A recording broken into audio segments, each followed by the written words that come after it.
Salut, bonjour à tous. Merci de bien vous réveiller en notre compagnie. Bienvenue sur Canal 3 et bienvenue sur Actu Matin, votre matinale dans le monde de la finance. De mauvaises nouvelles pour certains investisseurs. Le secteur des crypto-monnaies est en nette dégringolade depuis le mois de mai. Les cours évoluent dans une tendance baissière. Rien ne va pour le moment. Pour le mieux dans cet univers économique. De quoi créer la panique chez les investisseurs. Ce jeudi, la page économie sera focus sur le système crypto-monnaie. Notre invité est enseignant-chercheur en sciences de gestion, spécialiste de la finance d'entreprise et de marché. Dr Saharoudine Landouzi sera avec nous au forum de discussion. Ce sera juste après les sports qui vous seront présentés par Ali Moumouni.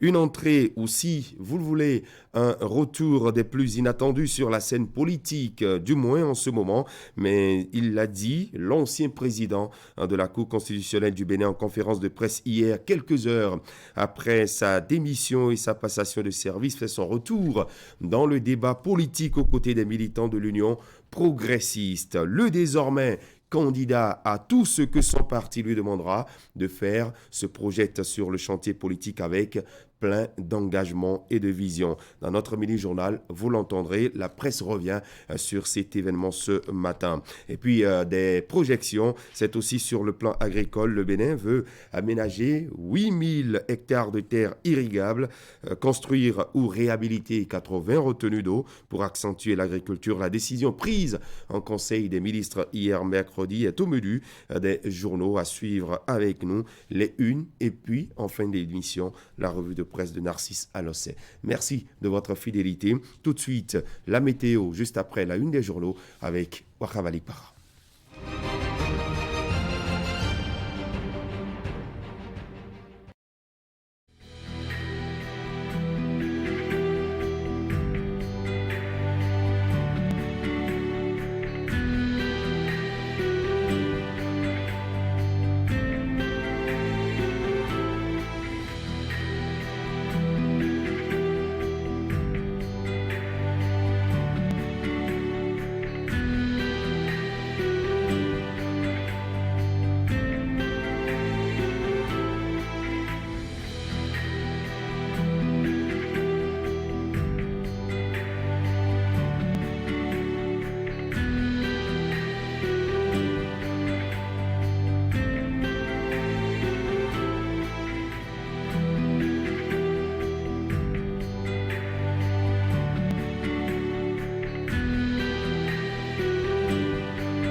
Et voilà, le retour plateau et tout de suite la une des journaux avec vous, Wakabali Para. Bonjour. Bonjour Christian et Bienvenue. bonjour à tous. On va prendre les toutes premières informations ce matin. C'est Fraternité qui donne donc le top. Aménagement hydro-agricole des vallées du Niger, du Mono et de l'Ouémé. 80 retenues d'eau et 8000 hectares de terres irrigables envisagés. Et puis après sa démission de la Cour constitutionnelle, Joseph Djogbenou se veut à nouveau un simple ouvrier sur le chantier politique. On entendra le désormais ancien président de la Cour constitutionnelle dans le bulletin matinal de William Clécan. Et dans le reste de nos éditions, Razaki Amouda, pendant ce temps, rassure désormais son intérim. Alain Amoussou Pevi, président du CAMEC CCI Bénin. Le CAMEC est au service du secteur privé. Ce sont ses propos. 21 jours de Hello Yéloker, MTN qui offre 500 motos électriques aux jeunes entrepreneurs béninois. À la une maintenant de Le Matinal, retour dans l'arène politique après sa démission de la Cour constitutionnelle. Joseph Djogbeno face au défi du repositionnement. L'Union progressiste réorganise ses instances centrales samedi prochain, nous apprend Le Matinal. Retrait de sa plainte à la Cour de justice de la CEDEAO, coup patriotique de Boni Yayi. Soleil levant cette fois-ci, lutte contre le terrorisme, signature d'un accord de coopération militaire entre le Bénin et le Niger. Et puis reçu sur Canal 3 Bénin au sujet du militantisme politique dans la 6e circonscription électorale. Julien Roland de Guénon évoque les chances de la jeunesse. Quotidien Le Meilleur cette fois-ci, 21 jours de Yéloker. MTN accompagne 500 jeunes avec des motos électriques pour leur autonomisation. Et puis levé de l'alerte du Bénin par l'AFP. Vlavonou, président de l'Assemblée nationale, repositionne le Bénin sur le piédestal des grandes nations démocratiques. Quotidien L'Informateur, Boni Yayi, retrait de sa plainte devant la cour de la CEDEAO.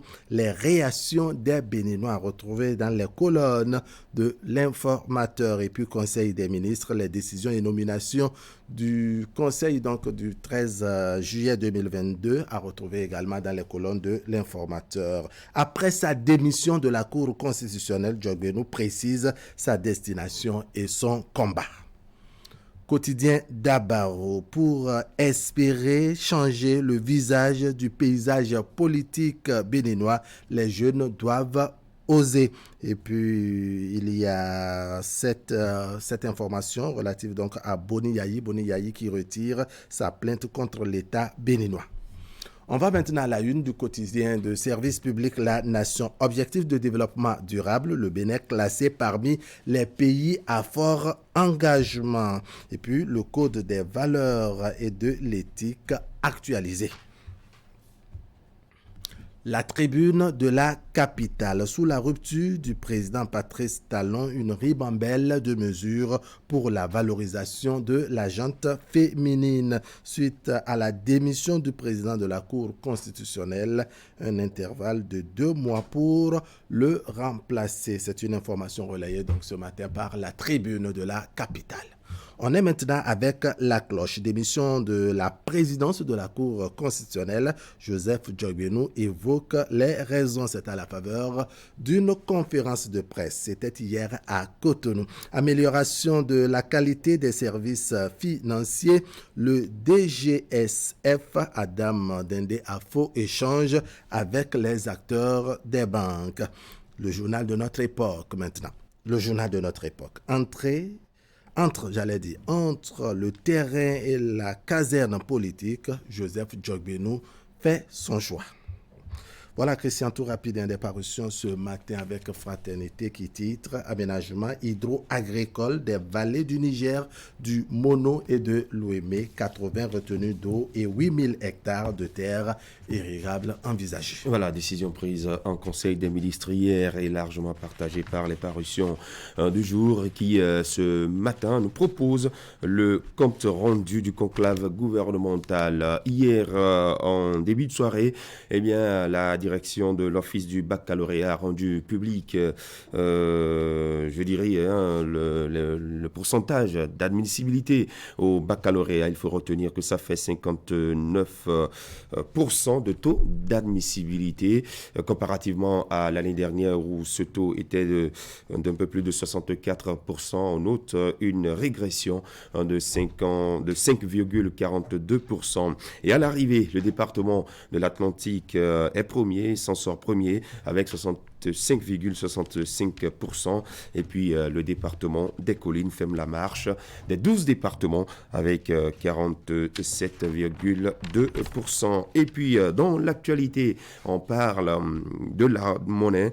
L'euro continue son déclin face au dollar et entraîne dans sa chute le franc CFA qui lui est rattaché par un accord de parité fixe. Cette situation entraîne des conséquences positives pour certains pays de la zone CFA et des conséquences véritablement négatives pour d'autres pays également toujours de cette zone CFA, notamment au niveau de l'Union économique et monétaire ouest-africaine ou de la CEMAC, la Communauté des États de l'Afrique centrale. On parlera également d'une monnaie qui est en chute. Il s'agit bien évidemment de la crypto-monnaie avec Dr Saharoudine Landozi qui est spécialiste de la finance d'entreprise.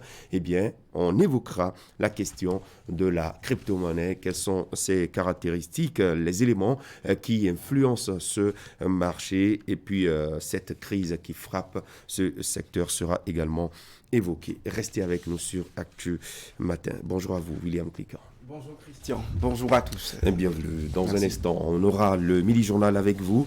Et dans les titres, le professeur Joseph Diogbenou, ancien président de la Cour constitutionnelle en poste désormais, qui quitte son poste désormais.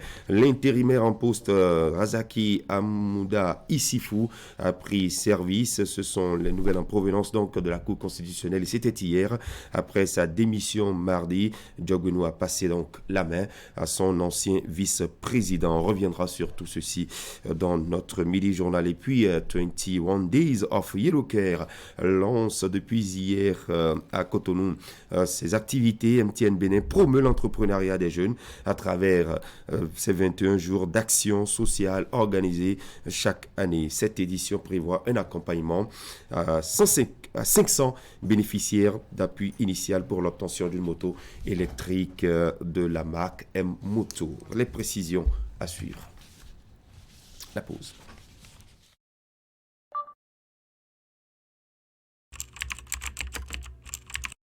Votre chaîne Canal 3 Bénin à portée de main.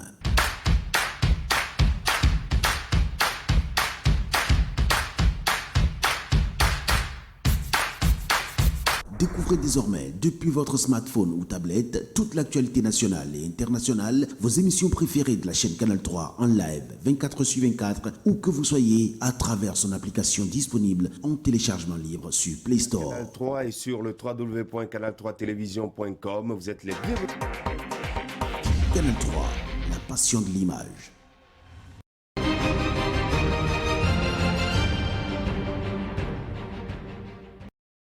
Comme a annoncé dans le communiqué signé du secrétaire général de la Cour constitutionnelle, eh bien, la passation de charge entre le président sortant et le vice-président a eu lieu en cette matinée du mercredi. En présence du personnel civil et militaire de la haute juridiction, Joseph Diogbenou a passé le maillet à Razaki Amouda Issifou. Une cérémonie empreinte de solennité. Le désormais ex-président s'en va après 4 années bien passées à la tête de l'institution. Herman Anyamboussou, Mofi de Saboran pour les précisions.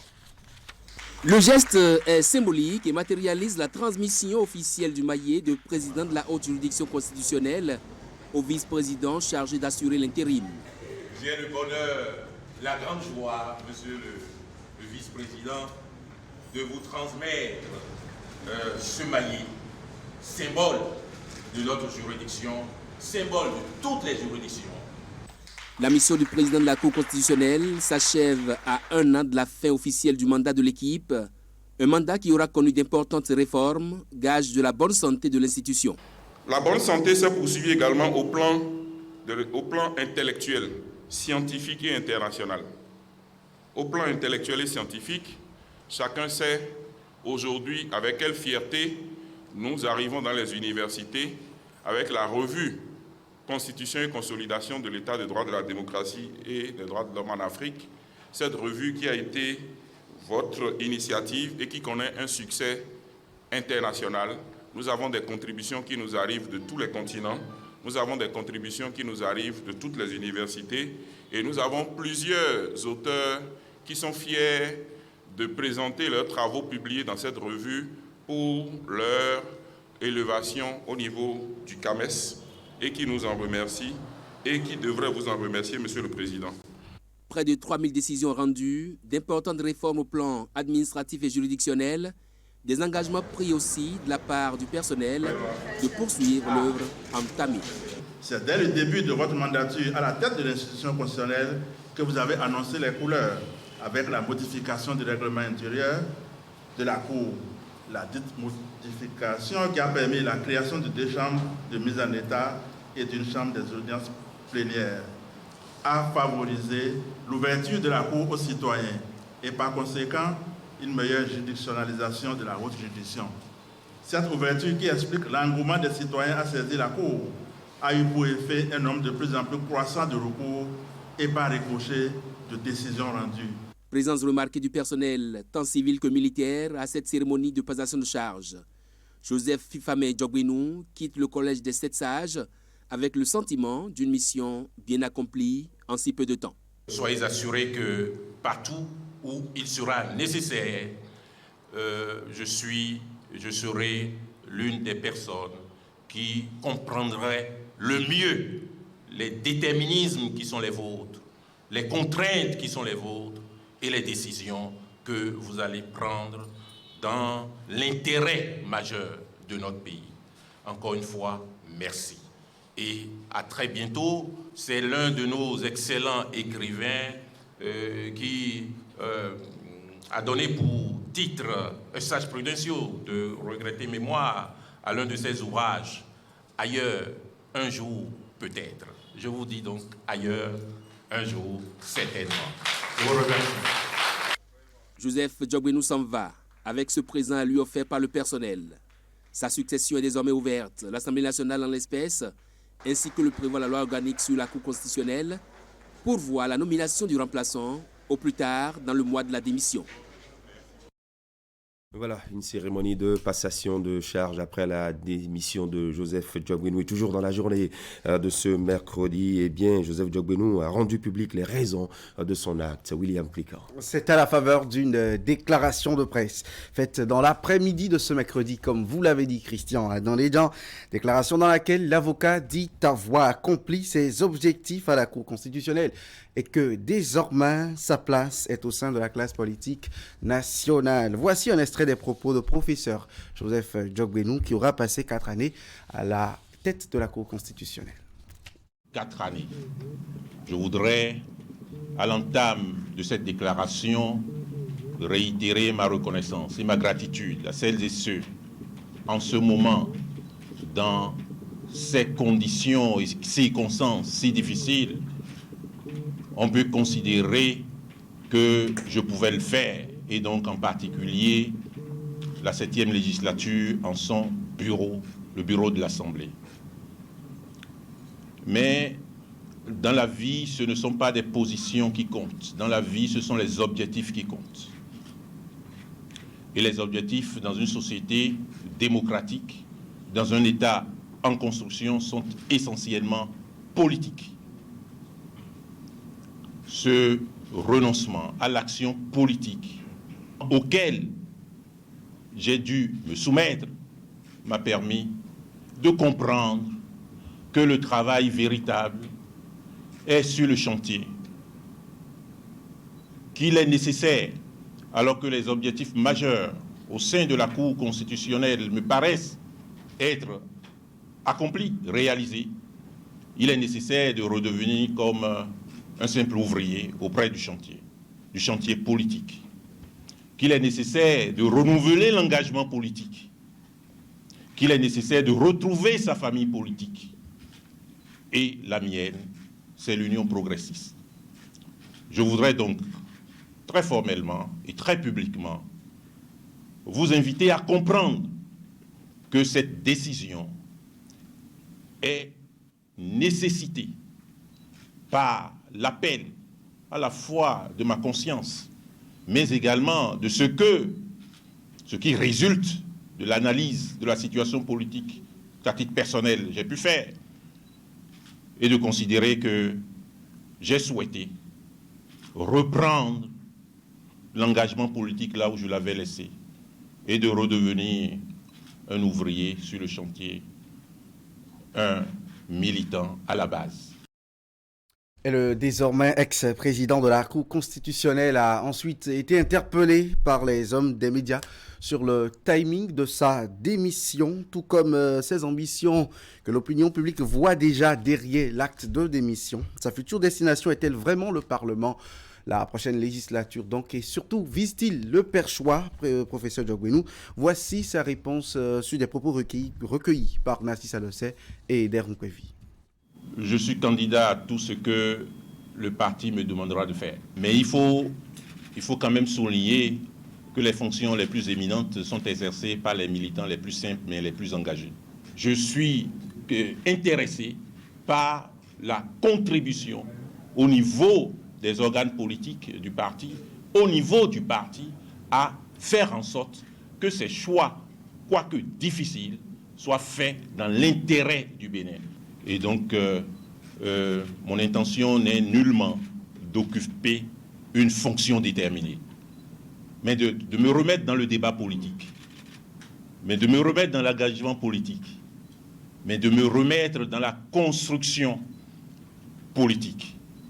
Beaucoup de choses sont encore à faire et il me paraît nécessaire, je revendique la qualité d'un intellectuel engagé, il paraît nécessaire de renoncer au confort institutionnel et de se remettre en chemin en parcourant les monts et vallées, les villages et les villes, les quartiers, les arrondissements, et faire en sorte que nos compatriotes comprennent mieux ce que, au plan politique, on leur offre et qu'ils participent mieux à la réalisation de cette offre politique. Professeur Joseph Diogbenou sur sa prochaine destination après la Cour constitutionnelle. 47e session de l'Assemblée parlementaire de la francophonie. Les travaux se sont déroulés à Kigali, au Rwanda, et au nombre des pays ayant participé, il y avait bien le Bénin à travers l'Assemblée nationale. Et il faut dire que la délégation a été conduite par le président de l'Assemblée lui-même en personne, Louis Vlavonou, et le Bénin qui était en alerte depuis 3 ans à cette plénière a vu ces sanctions être levées parce que ces sanctions étaient bien posées en raison des violences issues des législatives de 2019. Le point de l'ouverture des sessions avec Idrissou Boukari. Centre de convention à Kigali au Rwanda s'ouvrent les travaux de la 47e session de l'Assemblée parlementaire de la francophonie. Le Bénin y est représenté par une forte délégation des députés avec à leur tête le président de l'Assemblée nationale, Louis Vlavonou. La situation politique et sécuritaire dans certains pays membres de l'APF et la promotion de la femme dans les instants de décision étaient au cœur des discussions. Alors, vous n'êtes pas sans savoir que l'objectif du réseau des femmes de l'APF, c'est quand même de travailler, de faire la promotion des femmes, de travailler à toutes les questions qui empêchent, ou enlever en tout cas les barrières qui empêchent les femmes d'accéder à des postes de responsabilité à ce niveau, à un très haut niveau de décision. Et nous passons notre temps à dénoncer ce qui ne va pas, à essayer de trouver des solutions, à réfléchir à des solutions potentielles. Mais on s'est dit que lorsqu'il y a des choses qui se font, lorsqu'il y a de très bonnes choses qui se font, il faut également féliciter. Et c'est dans cet esprit que Madame Epoubé, qui était la présidente, la paste présidente de ce réseau des femmes, a tenu à féliciter notre grande sœur, notre maman, Mariam Tchabi Talata, pour son élection au poste de vice-présidente de la République du Bénin. La bonne nouvelle des assises de Kigali, le Bénin retrouve sa place de pays démocratique. Les événements de 2019 liés aux élections législatives qui ont abouti à la mise en place d'un parlement monocolore ont contraint l'Assemblée parlementaire de la francophonie à la faveur de sa 45e session à mettre le Bénin sous alerte. Mais depuis 3 ans, les différentes missions déployées au Bénin ont constaté des progrès tendant au retour à la normale. Et c'est à juste titre que les délégués présents à cette session ont à l'unanimité voté en faveur du Bénin. Pour parler, ont commencé depuis ce jour-là même où nous avons exigé que des missions soient envoyées au Bénin pour constater la réalité des faits et non pas se fier uniquement aux réseaux sociaux ou aux mass médias. Alors, plusieurs réunions ont eu lieu au niveau du bureau, au niveau de la commission politique. 2 missions ont été envoyées au Bénin, l'une dirigée par le président de l'APF en février 2020 et une dernière qui a eu lieu tout récemment en 2022.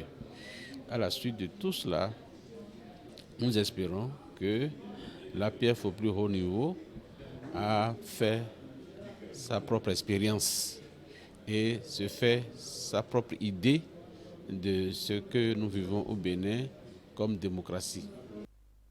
La sanction est donc levée à 5 mois de la fin de la 8e législature. Les élections de janvier 2023 seront donc un test pour le Bénin pour maintenir son statut normal retrouvé ou s'illustrer de la plus mauvaise des manières en matière de pratiques démocratiques. Eh bien, retour à Cotonou maintenant. MTN Bénin accompagne 500 jeunes à concrétiser leur idée d'entreprise. C'est la forme que donne cette année le réseau de téléphonie mobile à son programme de 21 jours d'action sociale à l'endroit des couches vulnérables. L'initiative annuelle est dénommée 21 Days of Yellow Care. Le lancement officiel des tests de sélection de ces jeunes devant être bénéficiaires a eu lieu hier à Cotonou. Suivez ici le compte rendu. Plus de 1000 jeunes âgés de 21 à 35 ans sont en lice pour l'obtention d'un de ces engins à 2 roues de la marque de moto électrique M-Moto. À l'arrivée, 500 vont pouvoir bénéficier chacun d'une moto dont le premier montant de garantie est assuré par MTN Bénin. Le géant du GSM entend ainsi donner vie à des idées d'entreprises novatrices que portent ces jeunes gens et dont ils vont réussir à persuader les jurés en face. Le groupe MTN a choisi de placer les activités du 21 Days of Yellow Care de cette année autour du thème de outiller nos communautés pour une reprise économique. Au Bénin, nous avons choisi de cibler la jeunesse et le domaine du transport par moto. Pourquoi la jeunesse? Parce que c'est la composante principale de notre société, mais aussi c'est l'une des plus vulnérables aux difficultés économiques. Une fois que MTN s'est acquitté du premier paiement pour permettre l'accès à la moto, nous ferons ensuite, nous aurons l'obligation que nous nous sommes faites de mettre ces jeunes-là en contact avec différentes plateformes de partenaires, de responsables d'entreprises qui ont besoin de ces services-là. Nous accompagnerons ces jeunes-là également avec des formations pour leur permettre, pour ceux qui veulent, de se mettre en pool et de créer des pools d'échange pour permettre les échanges d'expériences et permettre à chacun de grandir. Bon nombre de partenaires accompagnent l'initiative. Le Centre national de sécurité routière, l'Agence nationale pour l'emploi et en premier, l'entreprise productrice de ces motos électriques. Nous proposons des paiements en fonction du modèle des paiements qui vont de 999 francs par jour. C'est pour donner la possibilité à tous les Béninois, comme on dit.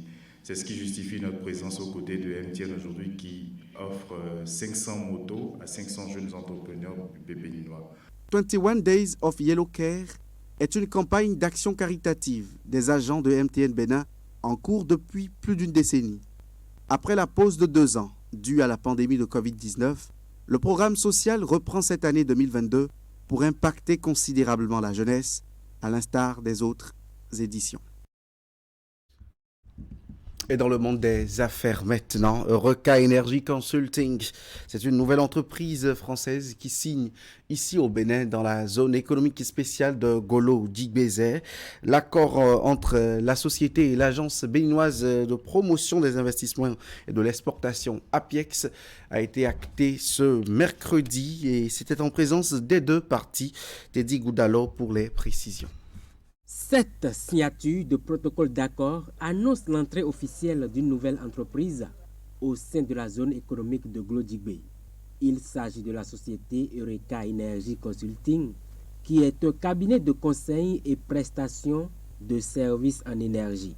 On a plusieurs projets en cours qu'on aimerait développer également sur le Bénin, donc qui consisterait à aider le Bénin à se développer au niveau énergétique, donc à participer en tout cas au développement du Bénin.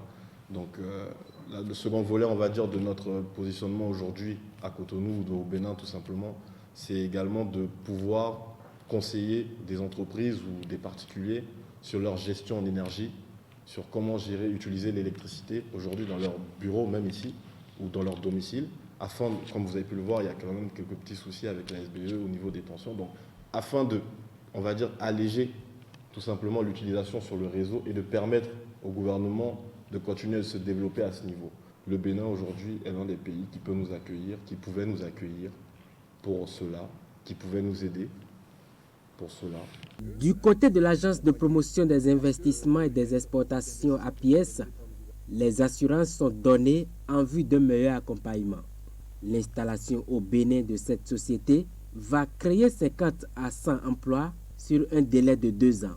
Nous allons les accompagner. Il y a un dispositif qui est intéressant, c'est le Code des investissements, qui permet sur ces sujets-là de pouvoir à minima les accompagner dans le fait qu'ils pourront bénéficier de l'exonération de droits de douane sur les équipements qu'ils vont importer pour pouvoir travailler ici.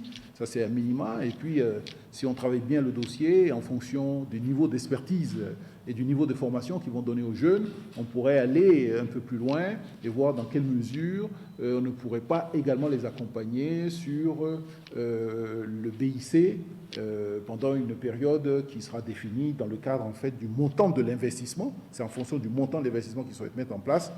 Et ce qu'il y a derrière, c'est ça qui va permettre justement de pouvoir leur donner également l'exonération du BIC. Les ambitions de la pièce sont grandes et l'arrivée de Eureka Energy Consulting est gage d'un avenir radieux pour la zone économique de Glodjibé.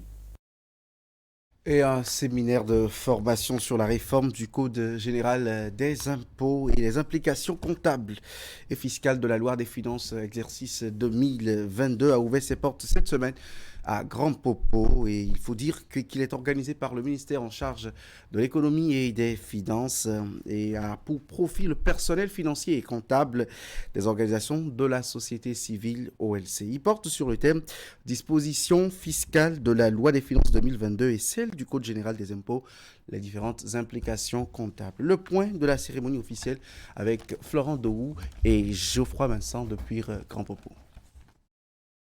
Ici, à l'hôtel Bel Azur de Grand Popo, s'ouvre un atelier de renforcement de capacité du personnel financier et comptable des organisations de la société civile OSC. Il est organisé par le ministère de l'économie et des finances en collaboration avec l'unité de gestion des réformes du système de gestion des finances publiques, UGR, et le Centre national de formation comptable, CENAFOC. Son thème, les dispositions fiscales de la loi des finances 2022 et celle du Code général des impôts et leurs implications comptables. Je veux juste rappeler que jusqu'en décembre 2021, notre pays était doté d'une fiscalité régie par plusieurs tests datant de la période d'indépendance, dont la loi numéro 64-35 du 31 décembre 1964 portant codification des droits, impôts et taxes fiscales d'enregistrement, de termes de publicité foncière et hypothécaire et sur les revenus des capitaux mobiliers, et l'ordonnance numéro 2-PR-MFAE du 10 janvier 1966 portant codification des impôts directs et indirects. La superposition de ces différents textes et leur éparpillement dans divers documents complexifie leur bonne compréhension et donc leur bonne application, surtout par le contribuable. La réforme du Code général des impôts est venue apporter des solutions à cette déconvenue, comme vous aurez l'occasion de vous en apercevoir tout au long de votre formation. La formation sera une occasion pour ces acteurs des OSC de parcourir les dispositions antérieures de la loi des finances. Elle leur permettra également de s'imprégner des mesures reconduites, des mesures nouvelles, des innovations du Code général des impôts et du tableau de bord fiscal des OSC et des ONG. Vous méritez des encouragements. Je voudrais également remercier le secrétaire général du ministère de l'économie et des finances qui a accédé à votre demande et a pris les dispositions pour que cette formation se tiennent. Je n'oublierai pas M. Mendo et toute son équipe du Centre national de formation comptable qui ont su, après instruction, prendre les dispositions pour que la formation ait lieu. Cette formation sur la réforme du Code général des impôts et les implications comptables et fiscales de la loi des finances 2022 s'étale sur 2 jours. Pour rappel, la loi des finances 2022 a été votée le 9 décembre 2021 et lancée officiellement le 7 janvier dernier. Retenez aussi que la campagne électorale a démarré à la Chambre des métiers de l'artisanat du Bénin, CMA Bénin. Elle a commencé depuis hier à 0h et va durer jusqu'à vendredi 22 juillet à minuit précisément. Et pendant 10 jours, les différentes listes en compétition auront à convaincre et à inviter les électeurs à exprimer leur choix. Les élections auront bien lieu le dimanche 24 juillet 2022 à la Chambre des métiers de l'artisanat du Bénin. Sur la cérémonie de lancement, il y avait Ouliata Sanoussi. Au nom du comité électoral, je déclare ouverte la campagne électorale en vue de l'élection des membres de la Chambre consulaire des métiers de l'artisanat du Bénin. La campagne électorale est ainsi lancée par le comité d'organisation des élections à la Chambre des métiers de l'artisanat du Bénin. À l'occasion, les dispositions réglementaires du décret 2022-193 du 23 mars 2022 portant régime électoral à la Chambre des métiers de l'artisanat du Bénin ont été rappelées à l'assistance. Campagne ouverte pour demain, mercredi 13 juillet à 0h et la campagne s'achève obligatoirement le vendredi 22 juillet à minuit. Article 17. Ouverture et durée de la campagne électorale. La déclaration d'ouverture et les modalités de déroulement de la campagne électorale sont fixées par le comité d'organisation des élections. Je vous prie donc, mesdames et messieurs, et chacun en ce qui le concerne, à s'en tenir scrupuleusement au respect des dispositions de ce décret afin que nul n'en ignore. C'est pour la 3e fois que le gouvernement associe formellement la Sénat au processus électoral des membres des chambres consulaires. L'institution rassure de ce fait que le mandat qui lui a été confié sera exécuté conformément aux termes du décret et du mémorandum d'entente signé avec le comité d'organisation.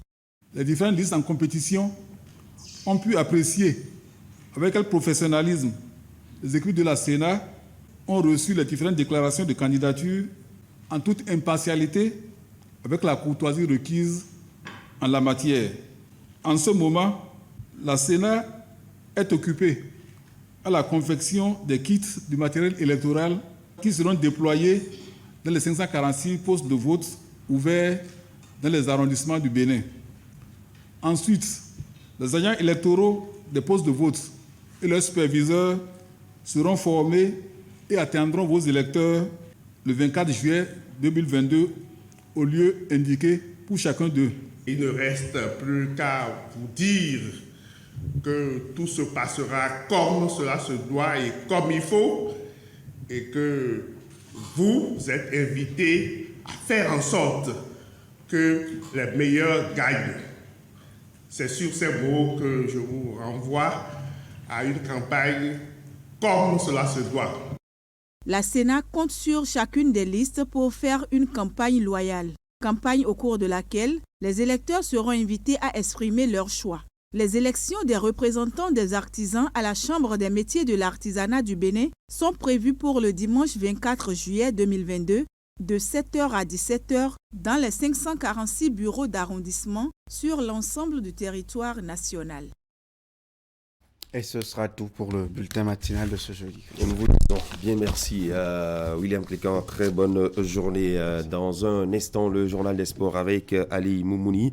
Vous aurez également la page éco où nous irons sur les marchés avec Clément Tchadé. Cette page éco qui sera suivie donc de la rubrique économie et c'est le forum de discussion. Nos échanges ce matin porteront sur ce type de monnaie, la crypto-monnaie qui est une monnaie numérique avec laquelle vous pouvez faire des opérations, des achats. Beaucoup se sont investis dans ces types de monnaie, mais malheureusement, depuis quelques mois déjà, eh bien, elle est en chute. On va en parler avec Dr Saharoudine Landozi. Il est docteur en sciences de gestion, spécialiste de la finance d'entreprise et de marché. Restez avec nous.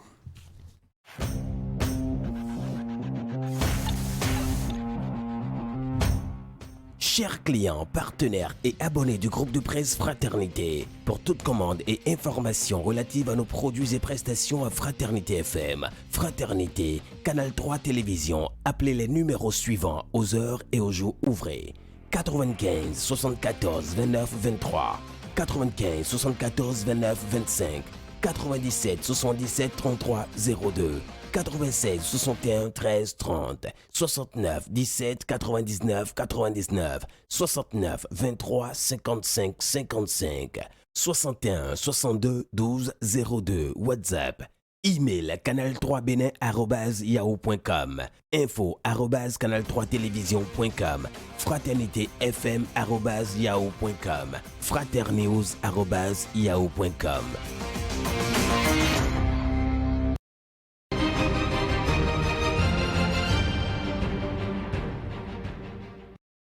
Les sports sur Actu Matin, c'est terminé pour les matchs de poule de la 25e édition du championnat d'Afrique des Nations de handball masculin qui se déroule actuellement du côté du Caire. On aura les précisions avec vous. Ali Moumouni, bonjour. Bonjour Christian, bonjour à tous. Vous le disiez tantôt, c'est donc terminé pour les matchs de poule. La troisième et dernière journée de la phase de groupe a été disputée hier. Et pour commencer avec le point des différentes rencontres, intéressons-nous au groupe D du Sénégal. Les Lions de la Teranga qui ont perdu leurs deux premiers matchs ont réussi à sauver l'honneur hier face à la Zambie. Sur ces images que nous vous présentons, les handballeurs sénégalais se sont imposés sur le score de 47-23 à leur adversaire, ce qui leur permet de sortir. Ils sortent certainement de la compétition, de ne pas sortir de la compétition avec 0 points. Suivez ici les propos de Marie Ndika, élu homme du match de la rencontre Sénégal-Zambie.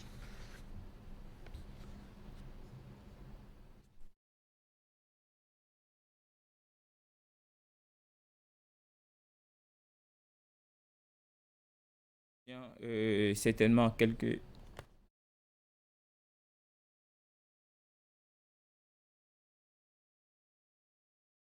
Déjà, je suis jeune, j'ai 21 ans et pour moi, c'est une expérience qui est incroyable de jouer une CAN pour mon pays.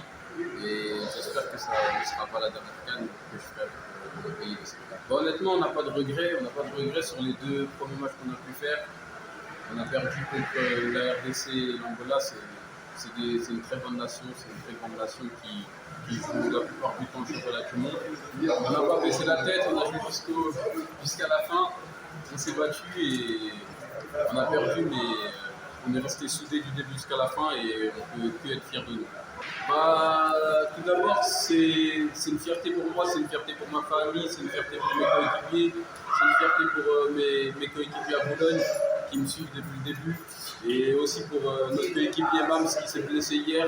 Et c'était notamment pour nous cette victoire et ce trophée, il est totalement pour lui. À l'instant, Marie Ndika, élu homme du match de la rencontre sénégalaise. C'est un handballeur bien sûr sénégalais qui évolue du côté de la France. Christian, vous l'avez bien vu sur ces images. Visité en quelque sorte par ses coéquipiers. Juste après le premier et le deuxième de ce groupe, juste après cette rencontre bien sûr entre le Sénégal et la Zambie, le premier et le deuxième de ce groupe D se sont affrontés pour établir bien sûr l'hiérarchie à l'arrivée. Après chacune 2 victoires, les deux équipes, l'Angola et la RD Congo, n'ont pas déçu le public. Très belle affiche. rythmé avec une bonne intensité. On atteste le résultat de la rencontre 32-31, un point seulement d'écart pour l'Angola qui s'impose logiquement puisque c'est une avance que l'équipe a déjà prise dès l'entame, le premier acte 16-12, mais à la fin c'est le Congolais de Aurélien Titombi qui est élu homme du match malgré la défaite de son équipe. Suivez ici les impressions du coach et du vice-capitaine de la RD Congo, Francis Tuzolana et Genèse Bouiti sont au micro de Akeme Ouseni. On aurait bien voulu finir cette phase de poule sur une victoire, voire un match nul. Maintenant, on est tombé sur une solide équipe d'Angola. On connaît la base de cette équipe. Donc, maintenant, je reste quand même fier de mes garçons. Ils ont livré une vraie bataille, une bonne bataille. On a tout donné. Là, il nous a manqué quelques petits points de justesse pour pouvoir l'emporter. Mais dans l'ensemble du comportement de mes joueurs, je suis satisfait. On va aborder le quart de finale dans un esprit très positif. C'est pas parce qu'on a perdu là aujourd'hui que nous allons nous lamenter. La compétition elle continue. Il ne faut pas oublier qu'avant le coup d'envoi, on était déjà qualifiés. Donc non, l'état d'esprit il est bon. On va entamer ce quart de finale avec plein de bonne volonté, avec une motivation encore décuplée par rapport à aujourd'hui. On va tâcher de bien se reposer demain parce qu'on a fait 3 matchs en 3 jours. Donc là, les organismes sont un peu fatigués. Donc voilà, mais non, l'état d'esprit est bon. On va bien préparer le quart de finale, quel que soit l'adversaire sur lequel on va tomber. Et après-demain, on sera prêt. Je ne sais même pas si on pourrait parler de déception. Bien sûr que ça, tout sportif serait déçu de perdre. Mais je pense qu'il y a aussi un peu d'amertume, de regret derrière sur les petits détails qui font aujourd'hui qu'on perd le match d'un but. Techniquement, lorsqu'il y a une défaite si courte, c'est forcément des détails qu'il faut que l'on peaufine pour arriver à passer un cap et arriver à remporter les matchs qui vont être décisifs dès le prochain tour. Le repos de demain sera important tout d'abord, afin de décrocher, de décompresser, de pouvoir savoir aussi notre adversaire d'ici 2 heures ou 2h30. Et ensuite, on se préparera en fonction de l'adversaire. Peu importe, il n'y a pas vraiment de est-ce qu'on préfère un ou on préfère l'autre. En soi, c'est un match. Et c'est un match qui va être super important pour nous et qui va être abordé de la même manière que si c'était une autre équipe qui ne joue pas ce soir. Donc, on sera pleinement investi, pleinement concentré, pleinement rigoureux dans tout ce que l'on souhaitera entreprendre. Et maintenant, le résultat, c'est seul Dieu le sait d'avance. Et nous, on sait qu'on fera tout pour remporter ce match. Alors les Congolais, après la défaite face à l'Angola, sont quand même déterminés pour la suite de cette compétition. Les 2 équipes sont tout de même qualifiées pour les quarts de finale dans ce groupe D. Voici donc la suite des résultats de la 3e journée des matchs de poule disputés, comptant bien sûr pour cette 25e édition de ce championnat d'Afrique de handball. Au niveau du groupe A, le Maroc s'est incliné face à l'Égypte, pays hôte, score à l'arrivée 21-36. L'Algérie s'est imposée à son adversaire, le Gabon, 25-23.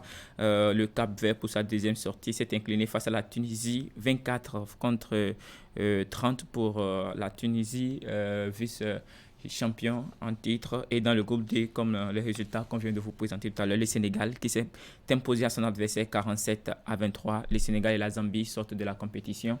Et l'Angola, pour finir, et la RD Congo sont qualifiés tous deux dans ce groupe D. Les affiches des quarts de finale, c'est ce vendredi 15 juillet. La Guinée, les équipes auront cette journée de jeudi pour se reposer. Demain, donc, la Guinée aura pour adversaire le Maroc à partir de 12h30 locale, bien sûr. La Tunisie sera l'adversaire de la RD Congo. L'Angola jouera donc contre le Cap-Vert. Et pour finir, l'Égypte aura pour adversaire à 20h l'Algérie. Une rencontre à ne pas manquer, Christian. Voilà, magnifique. Et retour sur le continent, restons sur le continent et parlons cette fois-ci de football avec les premiers quarts de finale de la Coupe d'Afrique des Nations chez les femmes. Les rencontres ont été disputées hier. Oui, Christian a commencé donc en première heure par cette rencontre entre la Zambie et le Sénégal, rencontre très serré entre les Chipolopolo et les Lions de la Teranga à l'arrivée. Le match qui a été disputé est terminé par un score de parité, 1 but partout entre les 2 formations qui étaient donc obligées de passer aux épreuves fatidiques de tirs au but à l'arrivée. Donc ce sont les Zambiennes qui s'imposent à leur adversaire, score à l'arrivée 4 buts à 2 pour la Zambie qui donc valide son billet qualificatif pour le prochain tour, donc les demi-finales. L'autre rencontre disputée en soirée, c'était donc entre le Maroc et le Botswana. Les Marocaines ont pris le dessus sur l'adversaire, 2-1 pour les Marocaines. C'est donc le tableau des différents résultats qui vous l'indique. Ainsi, demain, donc aujourd'hui, pour la suite de ces rencontres de quart de finale, on aura les rencontres Cameroun-Nigeria et puis Afrique du Sud, Tunisie en deuxième heure, donc à partir de 21h heure locale. On fait un tour du côté du vieux continent, Christian. Là aussi se dispute une compétition de football féminin. Il s'agit bien sûr de l'Euro 2022. La deuxième journée se poursuit et donc dans le groupe C, il y a eu les rencontres Suède et puis Suisse en première heure, 2-1 pour la Suède, mais dans la soirée, les Pays-Bas étaient donc face aux Portugaises. Les Pays-Bas qui ont réussi à prendre l'avance 3-2 à l'arrivée, alors que cette équipe menait 2-0. Elle se fait rattraper par les Portugaises qui n'ont pas pu tenir face à l'équipe championne en titre, qui finalement s'impose à l'arrivée sur le score de 3-2 de l'équipe portugaise, qui aura donc à batailler dur face à la Suède pour sa troisième sortie pour pouvoir s'offrir une chance de qualification. Le classement dans ce groupe se présente comme suit. Les Pays-Bas, donc leader cette fois-ci avec 4 points, suivi de la Suède qui totalise aussi 4 points. Le Portugal et la Suisse ont donc chacun un point dans ce groupe C. Aujourd'hui, Christian, ce serait donc la fin de cette deuxième journée de l'Euro 2022. Dans le groupe D, c'est la France qui fera sa deuxième sortie ce soir à partir de 20h face à la Belgique. Les Françaises qui pourront certainement s'offrir les qualifications pour les quarts de finale en cas de victoire ce soir face aux Belges. L'Italie aura pour adversaire à partir de 17h Islande. Et c'est tout pour les différentes rencontres prévues pour cette deuxième journée de l'Euro 2022 qui termine aujourd'hui en attendant le début de la troisième journée demain, Christian. Voilà. Et ce sera tout pour les sports. Ouais. Merci beaucoup Ali Moumouni. Très bonne journée. La page éco à présent avec Clément Tchadé.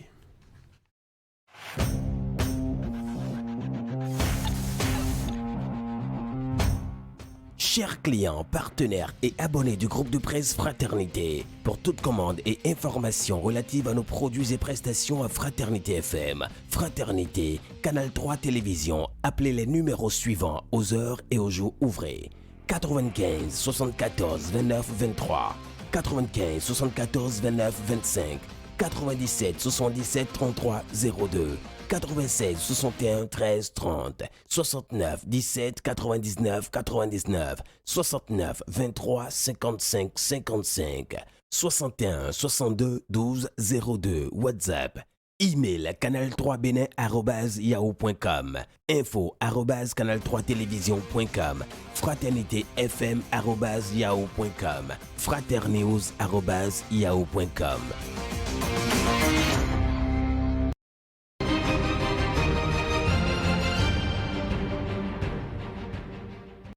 Allez Clément Tchadé, bonjour. Bonjour Christian, bonjour à tous. Bienvenue, c'est la page éco avec vous, les marchés. Oui, on démarre donc comme vous l'avez bien annoncé par les marchés qui s'animent ce jeudi, demain vendredi et durant aussi tous les week-ends et très rapidement ce jeudi donc les marchés de Wegbo, d'Antokpazé à Vrankou s'animent et toujours dans cette même journée de jeudi les marchés de Ketou, d'Anhoué, Azové, Gouka dans les collines, Kerou, Natitengu aussi s'animent toujours ce jour jeudi. Demain vendredi, les marchés de Wando à Porto Novo, la capitale, Glodjigbe, Paou, Serhoué, Pira, Malanville, Goguno s'animent et toujours demain vendredi, les marchés d'Avakpa, d'Angbo aussi s'animent. Et le week-end, comme je vous le disais, d'abord, commençons par le samedi. Le samedi, les marchés de Grand Popo, d'ailleurs, Grand Popo qui s'animent tous les samedis, mais aussi Lokosa, Sekou, Banikwara, Zeket, Doumé, Passé et Djiga s'animent. Le dimanche, journée dominicale, donc vous pouvez faire le tour des marchés suivants: Dangbo, Doutou, Kome, Kouandé, Mangou, Wenhimasi, Kandi, Sompirenkou aussi s'anime dans le septentrion. Et sans transition, regardez quelques tendances de prix dans nos différents marchés locaux. À Ouegbo, dans Tokpa, un peu comme aussi à Zé, le gari dans ces marchés est actuellement à 325 francs le kilogramme. Les pois d'Angola sont pois d'Angola sont à 900 francs le kilogramme, alors que le maïs est à 375 francs le kilogramme. Les pommes de terre, quant à elles, sont à 800 francs le kilogramme. Là, visiblement, Christian, le prix ne bouge pas depuis un bon moment. Le prix des pommes de terre sont donc maintenus. Le vendredi, je vous le disais, les marchés de Malanville, d'Angbo et Gorgono s'animent. Et dans ces marchés, le maïs blanc, par exemple, est à 300 francs le kilogramme, alors que les carottes sont à 390 francs le kilogramme. Le sorgho est à 450 francs le kilogramme. Le samedi, le week-end à Lokosat, un peu comme à Djidja, vous verrez dans ces marchés les cossettes Diam qui sont à 450 francs le kilogramme. Le haricot, le blanc, 600 francs. Ça ne bouge pas là aussi visiblement. Et le rouge à 700 francs le kilogramme, alors que les crevettes sont à 7350 francs le kilogramme. Le dimanche, la journée dominicale, le Akwande Massi, un peu comme aussi à Mangou, l'huile de palme est à 1000 francs le litre, pendant que le riz localement produit, donc il faut le préciser, est à 400 francs, alors que le riz importé est environ à 600 francs le kilogramme.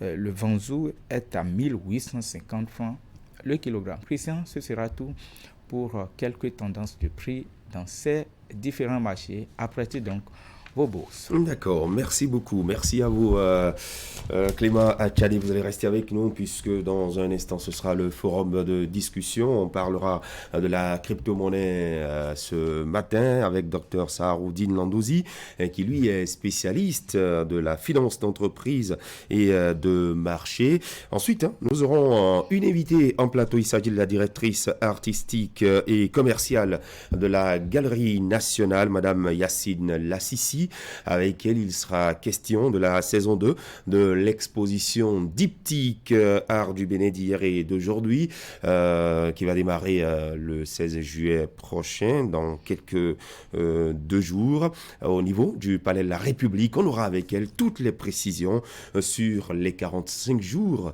d'ouverture de cette exposition. Restez donc avec nous sur Actu Matin. La pause.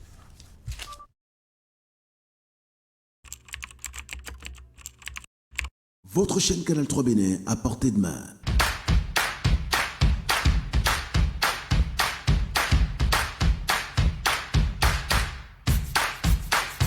Découvrez désormais, depuis votre smartphone ou tablette, toute l'actualité nationale et internationale, vos émissions préférées de la chaîne Canal 3 en live 24/24, où que vous soyez, à travers son application disponible en téléchargement libre sur Play Store. Canal 3 et sur le www.canal3television.com. Vous êtes les bienvenus. Canal 3, la passion de l'image.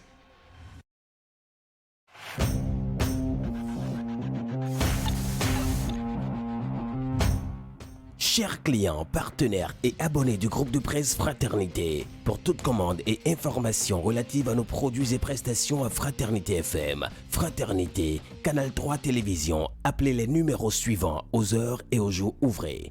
95 74 29 23, 95 74 29 25, 97 77 33 02, 96 61 13 30, 69 17 99 99, 69 23 55 55, 61 62 12 02, WhatsApp, email canal3benin@yahoo.com, info@canal3télévision.com, fraternité_fm@yahoo.com, fraternews@yahoo.com.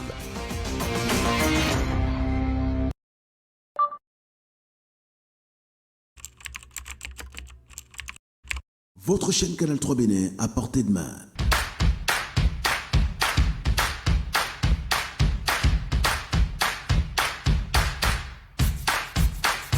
Découvrez Découvrez désormais depuis votre smartphone ou tablette toute l'actualité nationale et internationale, vos émissions préférées de la chaîne Canal 3 en live 24/24, où que vous soyez, à travers son application disponible en téléchargement libre sur Play Store. Canal 3 et sur le www.canal3television.com. Vous êtes les bienvenus.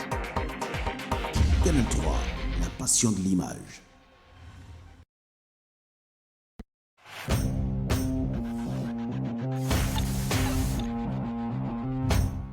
Chers clients, partenaires et abonnés du groupe de presse Fraternité, pour toute commande et information relative à nos produits et prestations à Fraternité FM, Fraternité, Canal 3 Télévision, appelez les numéros suivants aux heures et aux jours ouvrés. 95 74 29 23, 95 74 29 25, 97 77 33 02, 96 61 13 30, 69 17 99 99, 69 23 55 55, 61 62 12 02, WhatsApp. Email canal3benin@yahoo.com, info@canal3télévision.com, fraternitéfm@yahoo.com, fraternews@yahoo.com.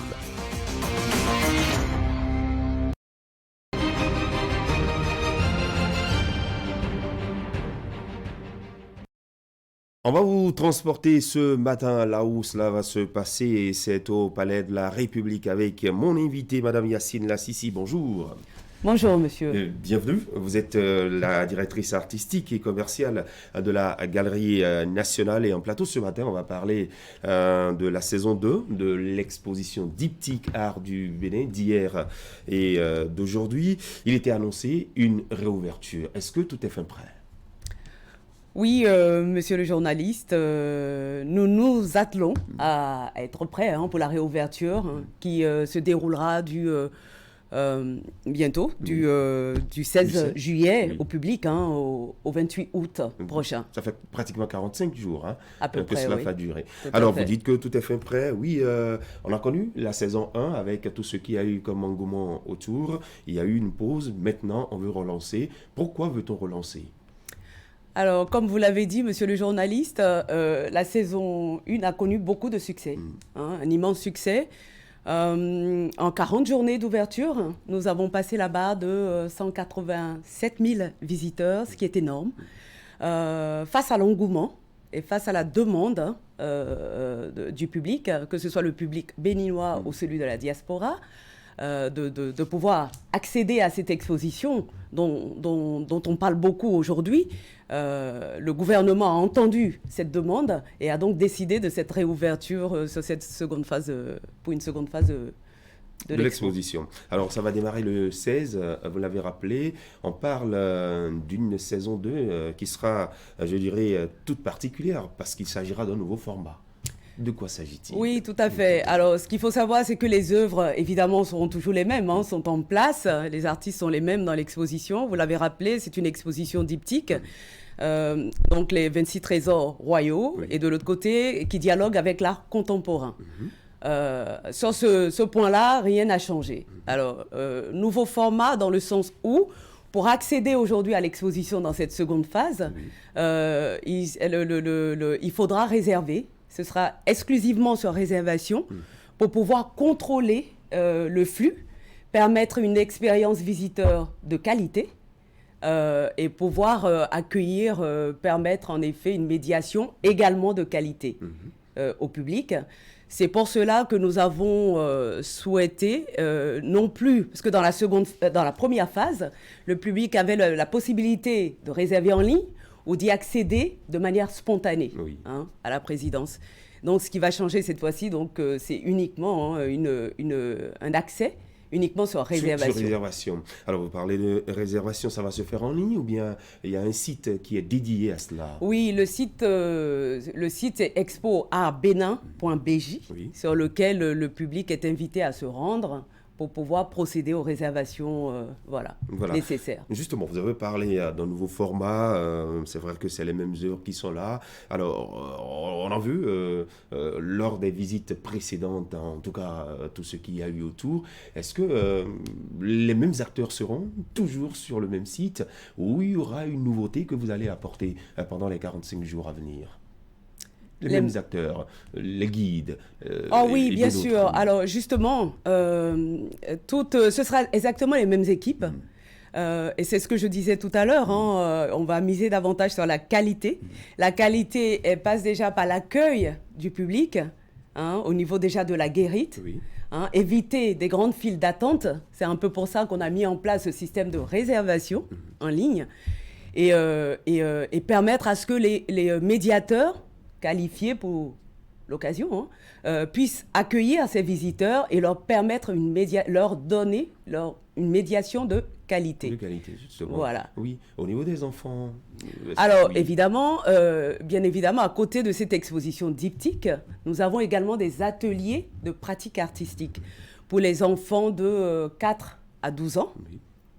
Et donc, l'idée étant de les initier à l'art, à la création artistique, en se disant que pourquoi pas, on a peut-être nos futurs Fadairo dans l'exposition. Alors, au regard du succès qu'a connu la première ouverture, on rappelle qu'il y a une nouvelle ouverture et qui va démarrer à partir du du 16 juillet. Du 16. Et ce, pour 45 jours, vous avez rappelé un peu les conditions d'accès à la présidence pour visiter cela. Avant de vous laisser partir, vous allez nous rappeler un peu, nous parler de l'appel à l'endroit de ceux-là qui auraient voulu partir. Est-ce que ceux qui ont déjà visité les œuvres pour une première fois peuvent toutefois revenir ou bien c'est laissé pour d'autres personnes? Non, alors il faut, comme je le disais tantôt, face à cet immense succès de la première phase, l'idée était de donc permettre de réouvrir pour permettre aux vacanciers, parce qu'on a eu beaucoup de demandes, c'est la période estivale. On va avoir donc pas mal de vacanciers, des Béninois de la diaspora ou d'autres publics qui arriveraient au Bénin pour pouvoir avoir accès à cette exposition dont on parle beaucoup, au-delà de nos frontières, mais permettre également à ceux de la première phase qui n'ont pas pu avoir accès à l'exposition de pouvoir y venir. Et donc voilà, donc cette expo, qu'on le sait, est diptyque, nous l'avons évoqué pas mal. Nous avons les ateliers de pratique artistique, mais il faut rappeler aussi que nous avons les nocturnes qui se déroulent tous les derniers samedis du mois. Donc les horaires étant de jeudi à vendredi, les jeudis et vendredis de 15h à 18h30 et les samedis et dimanches de 10h à 18h30. Sachant que les derniers samedis du mois, on en aura 2 dans cette seconde phase de réouverture. L'ouverture est jusqu'à 22h. Voilà. Et donc, un appel à l'endroit du public de se rendre sur le site expoartbenin.bj pour pouvoir procéder à leur réservation. Et c'est avec un énorme plaisir que nous allons les accueillir et leur faire découvrir. On parle beaucoup des trésors royaux, mais on va parler aussi de nos 34 artistes de l'espace contemporain. Avec 106 œuvres qui sont présentées, cette diversité et montrer cette vitalité de la scène artistique béninoise. Voilà, un programme bien alléchant qui est évidemment bien conçu pour les visiteurs du palais de la présidence. Vos guides, ils parlent toutefois plusieurs langues. Oui, tout à fait. Absolument. Nous avons des guides absolument qui parlent aussi bien le français, l'anglais, l'allemand, mais également les langues locales, que ce soit le fon, le yoruba, le dindi. Voilà, on a vraiment veillé à pouvoir répondre au mieux à tous les profils de public que nous allons accueillir dans cette exposition. Mais également, nous avons pris le soin dans cette seconde phase de l'exposition d'embaucher, recruter des guides parlant le langage des signes pour pouvoir accompagner des personnes malentendantes. Oui. Voilà. D'accord, c'est magnifique. Merci beaucoup.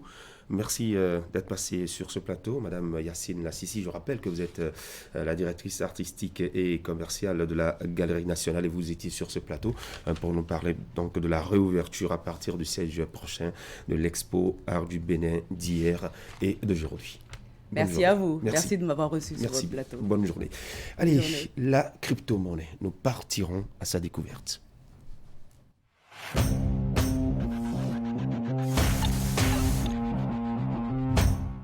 Chers clients, partenaires et abonnés du groupe de presse Fraternité, pour toute commande et information relative à nos produits et prestations à Fraternité FM, Fraternité, Canal 3 Télévision, appelez les numéros suivants aux heures et aux jours ouvrés. 95 74 29 23, 95 74 29 25, 97 77 33 02, 96 61 13 30, 69 17 99 99, 69 23 55 55, 61 62 12 02, WhatsApp. Email canal3benin@yahoo.com, info@canal3télévision.com, fraternitéfm@yahoo.com, fraternews@yahoo.com.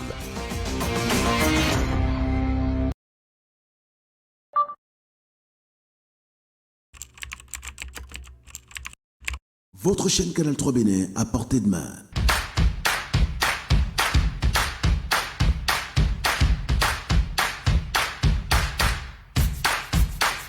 Découvrez désormais, depuis votre smartphone ou tablette, toute l'actualité nationale et internationale, vos émissions préférées de la chaîne Canal 3 en live 24/24, où que vous soyez, à travers son application disponible en téléchargement libre sur Play Store. Canal 3 et sur le www.canal3télévision.com, vous êtes les bienvenus.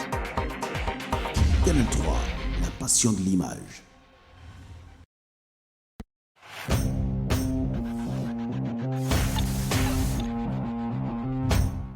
Chers clients, partenaires et abonnés du groupe de presse Fraternité, pour toute commande et information relative à nos produits et prestations à Fraternité FM, Fraternité, Canal 3 Télévision, appelez les numéros suivants aux heures et aux jours ouvrés.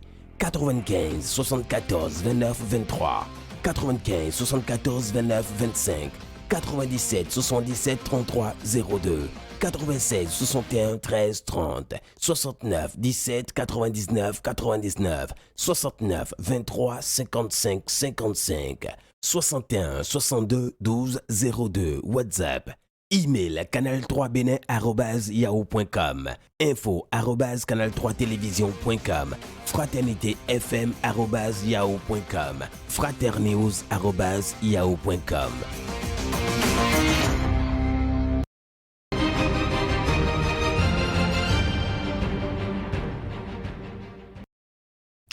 On en parle de plus en plus et dans l'actualité, eh bien, il est question de la chute de la crypto-monnaie et donc on parlera de la crypto-monnaie en plateau ce matin avec l'ensemble du plateau constitué. Khabali Para, bonjour. Bonjour à vous, Clément Achadé, bienvenue. Bonjour Raymond Boussou.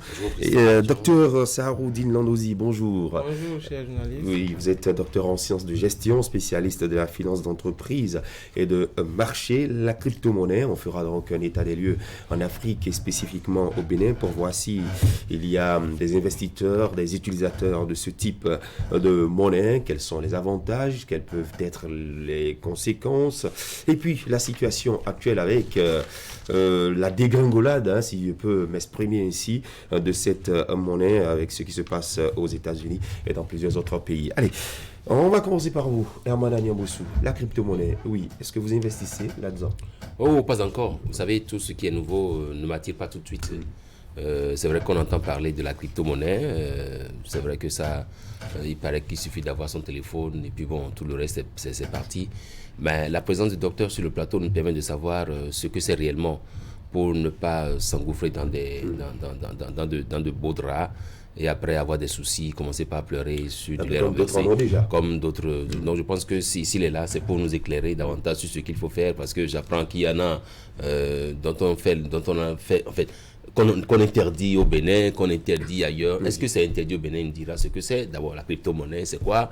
Les différents types, parce que j'apprends qu'il y a beaucoup de crypto-monnaies et tout. Il nous dit, sa présence sur le plateau va nous être très utile. Davantage nous éclairer. Wakhabali Para, oui.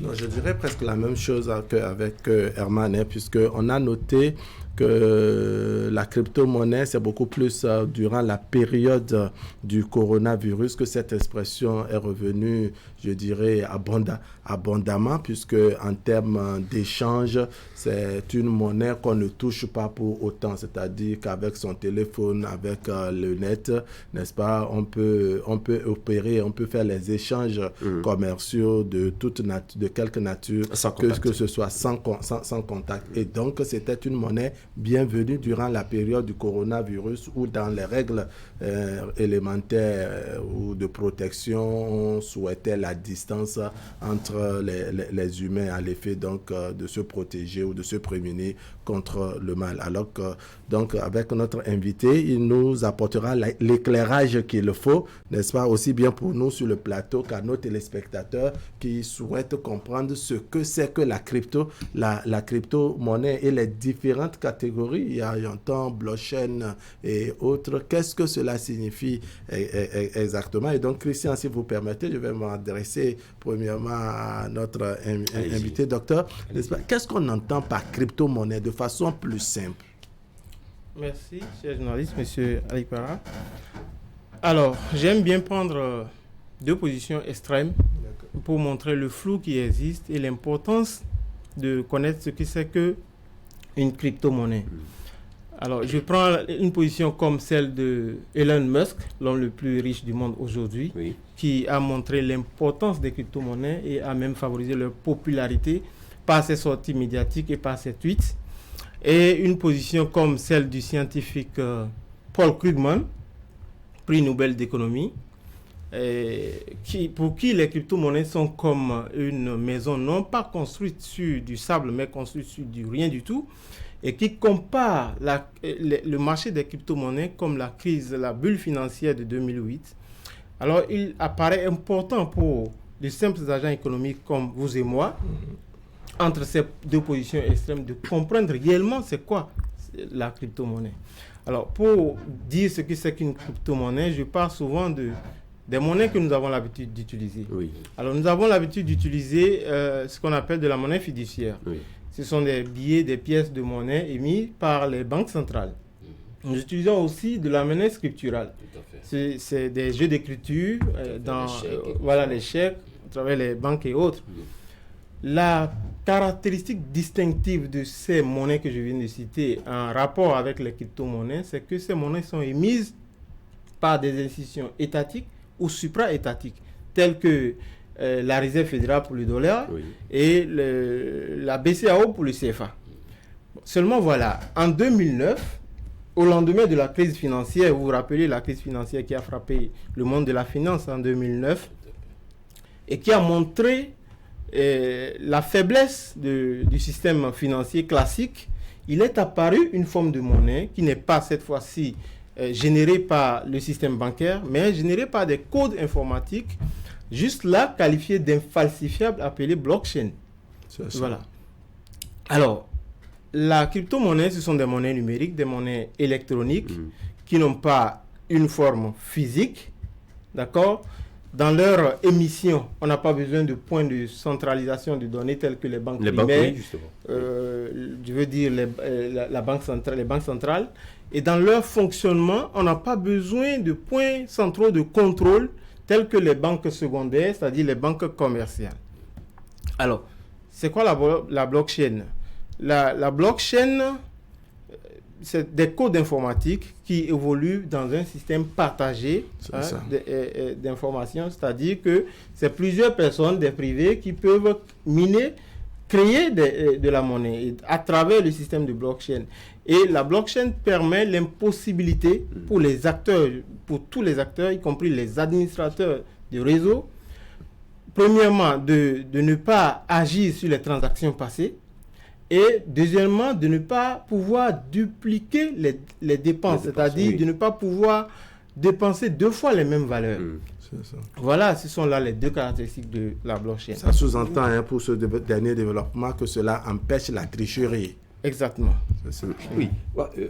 On vous écoute, Clément Tchadi, sur cette clarification conceptuelle autour de la crypto-monnaie. Non, puisque je ne suis pas spécialiste, je ne saurais quand même contredire le docteur qui a bien essayé d'expliquer, de clarifier la notion même de la crypto-monnaie. Vous savez, c'est une nouveauté dans le système financier, je dirais même mondial, parce que la crypto-monnaie aujourd'hui n'est pas une question d'un seul continent ou d'un pays ou seulement des grands pays. Au Bénin ici aujourd'hui, même si elle n'est pas légalisée, même si l'État ne reconnaît pas, on ne connaît pas encore la position claire des autorités publiques, une chose est sûre, c'est qu'on a des acteurs qui sont de plein pied aujourd'hui dans la crypto-monnaie qui en font même, je dirais, des affaires. Les affaires, oui, parce que, en fait, la crypto-monnaie, aujourd'hui, c'est une monnaie, je dirais, électronique, non physique, comme l'a dit le docteur,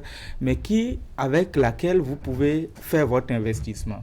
Investir comment? C'est-à-dire, lorsqu'au départ, vous vous inscrivez, vous mettez, c'est tout comme si vous mettez une mise dès le départ et ça vous génère des bénéfices en fonction de l'évolution. En fait, c'est lié aussi à la fois à la bourse en fonction de ce que vous avez misé au départ. Donc, c'est une nouveauté qui vient changer en fait les paradigmes classiques comme l'a dit le docteur et renchéri par Wahab. Donc, avec ça, il y a un changement qui s'installe aujourd'hui et qui fait que nous devons, autant que nous sommes, voir à notre manière et au choix libre de voir s'il faut y aller ou ne pas y aller. Parce que, évidemment, quand il y a une nouveauté comme ça, il y a d'abord il y a l'incertitude, tout le monde a peur d'y aller. Mais ceux qui vous disent aujourd'hui, venez investir. Moi, j'ai investi, j'ai gagné 3 millions, j'ai gagné 2 millions, mais vous n'avez pas souvent la chance parce qu'on vient vous faire la cour d'entendre des gens vous dire quels sont les risques alors qu'il y a bel et bien des risques parce que c'est un peu comme l'a dit le docteur, la deuxième école où l'Américain a dit, lui, que c'est tout comme c'est une maison construite sur rien du tout, parce que c'est de l'invisible, et donc ça pose des problèmes. Peut-être que le docteur pourra nous dire aujourd'hui, d'abord, est-ce que la crypto-monnaie existe au Bénin et quel est l'état des lieux qu'on peut faire en ce qui concerne cette nouvelle monnaie? Ok, merci. Je vais dire qu'il n'y a pas de statistiques au Bénin pour le moment.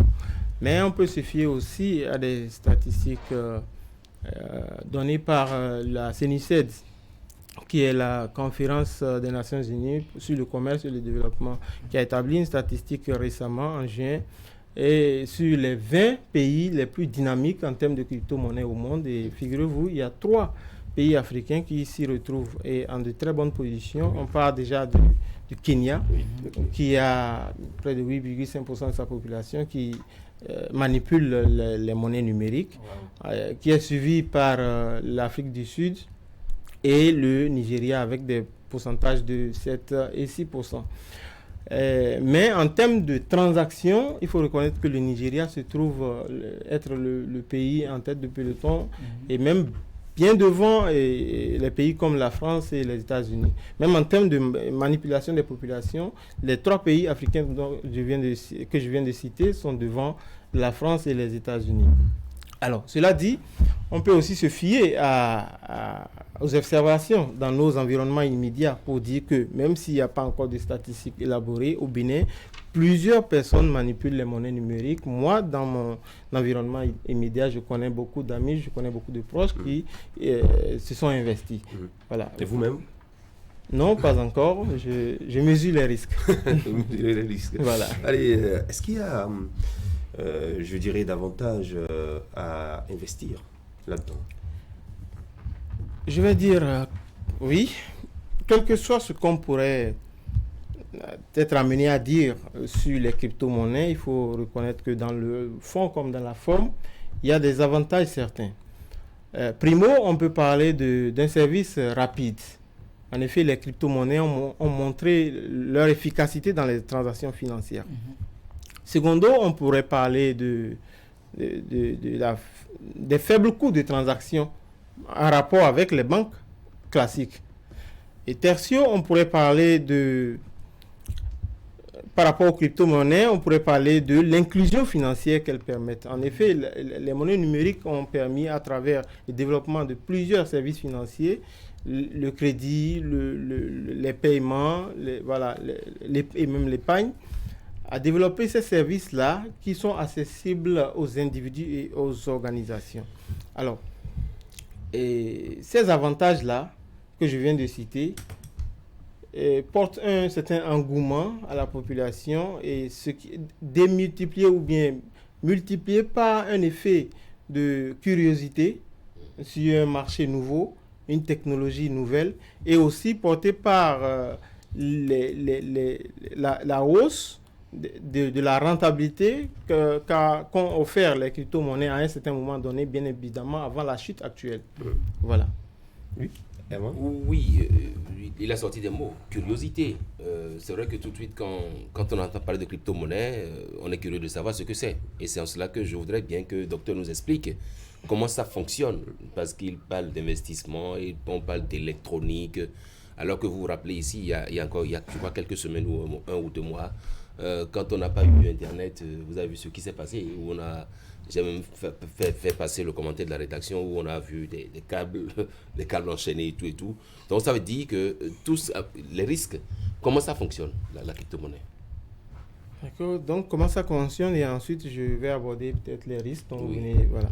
Donc en général, comme je l'avais défini, d'accord, ce sont des monnaies qui n'ont pas une forme numérique, qui ont été développées par un individu ou bien un groupe d'individus au nom de Satoshi Nakamoto. On ne connaît pas jusqu'à présent de qui il s'agit. Et donc, il y a des possibilités pour des individus, puisque le marché est vraiment libéral, d'avoir des unités de production de monnaie, des unités centrales qui permettent de créer des monnaies.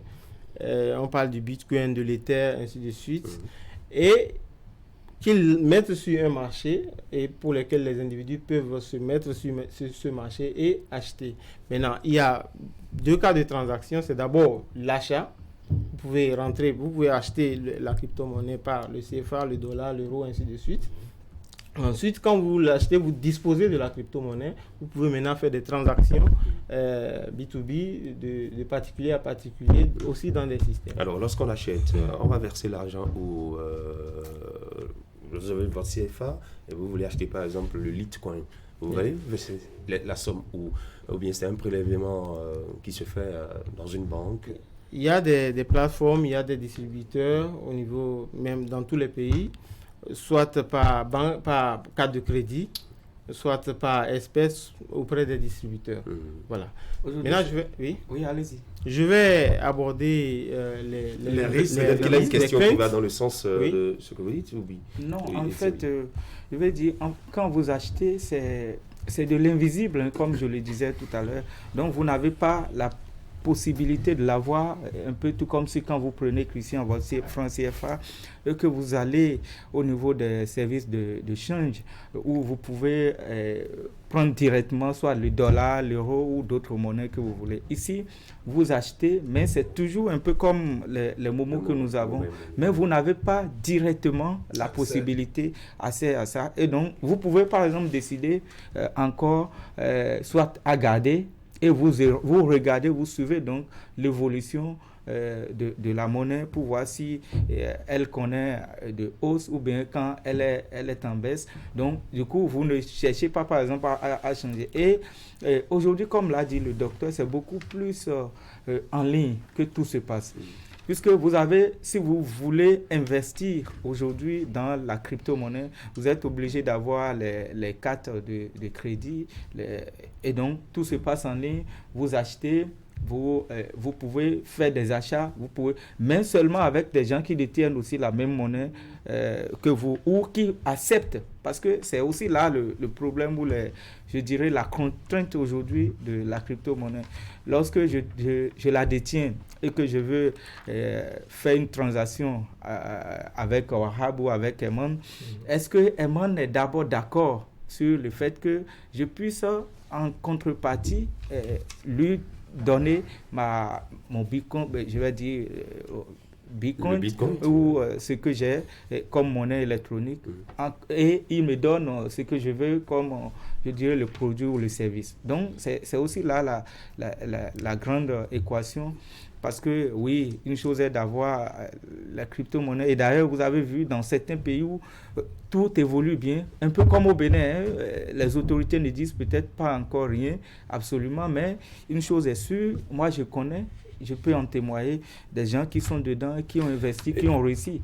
Maintenant, est-ce qu'on va attendre le jour que ça va... Ça capote, on aura, je ne veux pas dire, un autre ICC service avant de réagir. Parce que c'est une question voilà qui a nous relance beaucoup sur d'enjeux. l'aspect risque. Oui. Et je partirai sur l'aspect crainte tel qu'il est en train de... On sent quand même qu'il y a des craintes, effectivement. Il y a des craintes au sein de l'opinion publique comme au sein de la classe des scientifiques. Et vous savez, quel que soit ce qu'on peut être amené à dire sur les crypto-monnaies, il faut reconnaître que certaines caractéristiques intrinsèques mais défavorables à leur fonctionnement peuvent susciter des inquiétudes quant à leur pleine capacité à remplir les avantages que je viens de citer. Voilà. Et premièrement, ce sont des craintes de légitimité ou de légalité. En effet, les possibilités qu'offrent les crypto-monnaies de contourner les États posent problème. Voilà. Et le marché des crypto-monnaies, vous n'êtes pas sans savoir, est comme un Far West où transite tout type de transactions. On peut parler de blanchiment, des fraudes fiscales, des contournements de sanctions, c'est d'actualité aujourd'hui, même du blanchiment d'argent. Voilà. Donc, le réel problème que posent ces craintes est en rapport avec le vide juridique qui entoure, comme il a dit tout à l'heure, les crypto-monnaies. Deuxièmement, ce sont des craintes liées au succès, à l'excès de liberté qui existe dans le domaine. Il y a plus de 6000 crypto-monnaies aujourd'hui dans le monde, avec une capitalisation boursière en septembre 2021 de 3000 milliards de dollars. Donc 6 000, ça fait comme 6 000 catégories. 6 000 sortes de crypto-monnaies. Un peu comme on parle de francs CFA, exactement. de dollars, d'euros. Exactement. Donc vous voyez, le manque d'organes de coercition a favorisé la création tout azimut de monnaie et d'instruments financiers. Et comme le disait Platon, l'excès de liberté ne peut tourner qu'en un excès de servitude pour un particulier aussi bien que pour l'État. Et vous allez remarquer par après, quand on va arriver au niveau des annales, que beaucoup de particuliers se sont vraiment servis pour se faire de l'argent au dos des citoyens ordinaires. Voilà. Et je n'ai pas fini au niveau des craintes. Il y a aussi la troisième catégorie de craintes est relative à la cryptographie, c'est-à-dire la technologie qui sous-tend les crypto-monnaies. Vous savez, tout ce que nous faisons comme transaction aujourd'hui et qui est censé sécuriser sur Internet passe par cette technologie, la cryptographie. C'est pas trop nouveau. Et que ce soit les transactions bancaires, que ce soit les achats en ligne, les messages téléphoniques ou appels téléphoniques via les réseaux sociaux, c'est du cryptage. Et pour vous donner un exemple de cette crainte, vous savez, les applications de réseaux sociaux nous ont tout le temps rassurés que les messages que nous envoyons en particulier ne sont pas visibles, sont sécurisés par des tierces personnes et même pas visibles par les administrateurs des dites applications. Mais récemment, il a fallu qu'éclate une affaire du nom de Pegasus, si vous vous rappelez, pour qu'on se rende compte que toute cette assurance de technologie cryptée est mise à rude épreuve par un logiciel espion de la société israélienne NSO. Donc le réel problème que pose cette inquiétude est un rapport avec la possible vulnérabilité de la technologie de la cryptographie. Et quatrièmement, pour enchérir sur le troisième point, c'est l'évolution technologique. Aujourd'hui, il existe aux mains des États puissants, d'autres technologies qui sont plus évoluées que la cryptographie. Et à ce qui est annoncé, on parle du quantique, qui serait comme un tsunami dans le domaine de la technologie. À ce qui est annoncé, l'ordinateur quantique pourra, en une fraction de seconde, résoudre ce qu'un ordinateur le plus évolué de notre temps actuel mettra un mois ou des années à résoudre. Donc, ça veut dire qu'il y a des possibilités à l'avenir de décrypter ce qui est aujourd'hui crypté. Voilà. Donc, le réel problème que pose cette inquiétude est en rapport avec l'évolution technologique. Non, en fait, je pense que ces craintes sont vraiment vérifiées, parce qu'il faut se baser d'abord sur la mentalité de l'Africain et surtout la mentalité du Béninois. Et là, je circonscris le débat par rapport à nous, notre contexte. Quand on ne voit pas, on n'arrive pas à croire, surtout quand il s'agit de l'argent. Et quand on est dans un état où les populations, par le passé, un passé pas trop lointain, pour autant ont été victimes de l'affaire ICC Service. Là, d'abord, c'était même du matériel, c'était physique, on arrivait à toucher. Et pourtant, on a été grugé.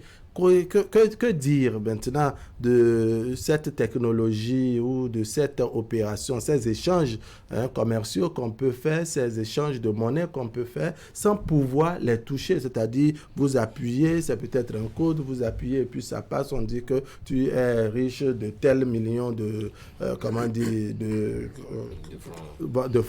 francs, et là cette fois-ci ce n'est plus franc CFA, ça devient crypto-monnaie. Comment cela se fait exactement en termes d'échange? Est-ce qu'il y a possibilité, lorsque moi j'évolue avec ma crypto-monnaie dans mon téléphone portable, sur le net et autres, qu'en termes d'échange, je veuille pour ma vieille au village, mes parents au village qui eux ont besoin de la pièce physique, de la monnaie physique utilisée au Bénin, donc le franc CFA, n'est-ce pas, qu'on fasse d'échanges pour que moi j'ai de crypto-monnaie, vous avez le franc CFA dont a besoin mes parents au village, alors on échange et que moi je prends le franc CFA chez vous pour que mes parents puissent s'en servir. Est-ce que c'est faisable? Oui, techniquement c'est faisable. Et d'ailleurs, si ce n'était pas faisable, s'il n'y avait pas une possibilité de convertibilité d'une monnaie aux monnaies de crypto-monnaie, ce serait juste un système qui va évoluer donc en autarcie entre les membres qui ont déjà la crypto-monnaie. Et donc il faut nécessairement une autre valeur qui puisse être convertible pour que les adhérents puissent en acquérir. Je bondis alors pour expliquer un peu les risques que les gens encourent quand ils vont placer leur argent dans les crypto-monnaies. Et à ce niveau, on peut dire que, eu égard aux craintes que j'ai énumérées, d'accord, ces craintes-là ouvrent la voie à de potentiels risques, non seulement pour les agents économiques, mais aussi pour les marchés financiers, les marchés bancaires, les marchés boursiers, également aussi pour les États. Voilà. L'inconvénient majeur pour les agents économiques, comme vous et moi, et ce que les gens ne disent pas souvent, c'est une plus grande volatilité.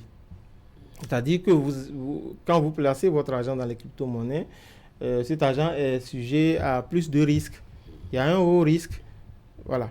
Et l'inconvénient majeur pour les États, ou bien pour les marchés d'abord, c'est la crainte d'un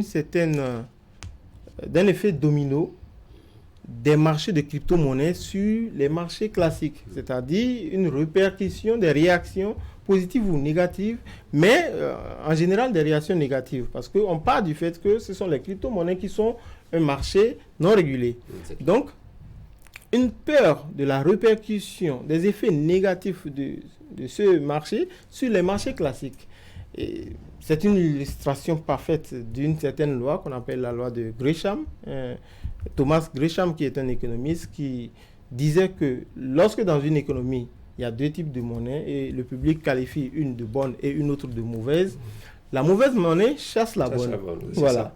Donc, l'inconvénient majeur aussi pour les États, c'est l'impossibilité pour les États de cerner une grande partie de l'économie dont le fonctionnement ne permet pas de sécuriser les biens, parfois même les personnes, et encore moins ne permet pas de collecter l'impôt.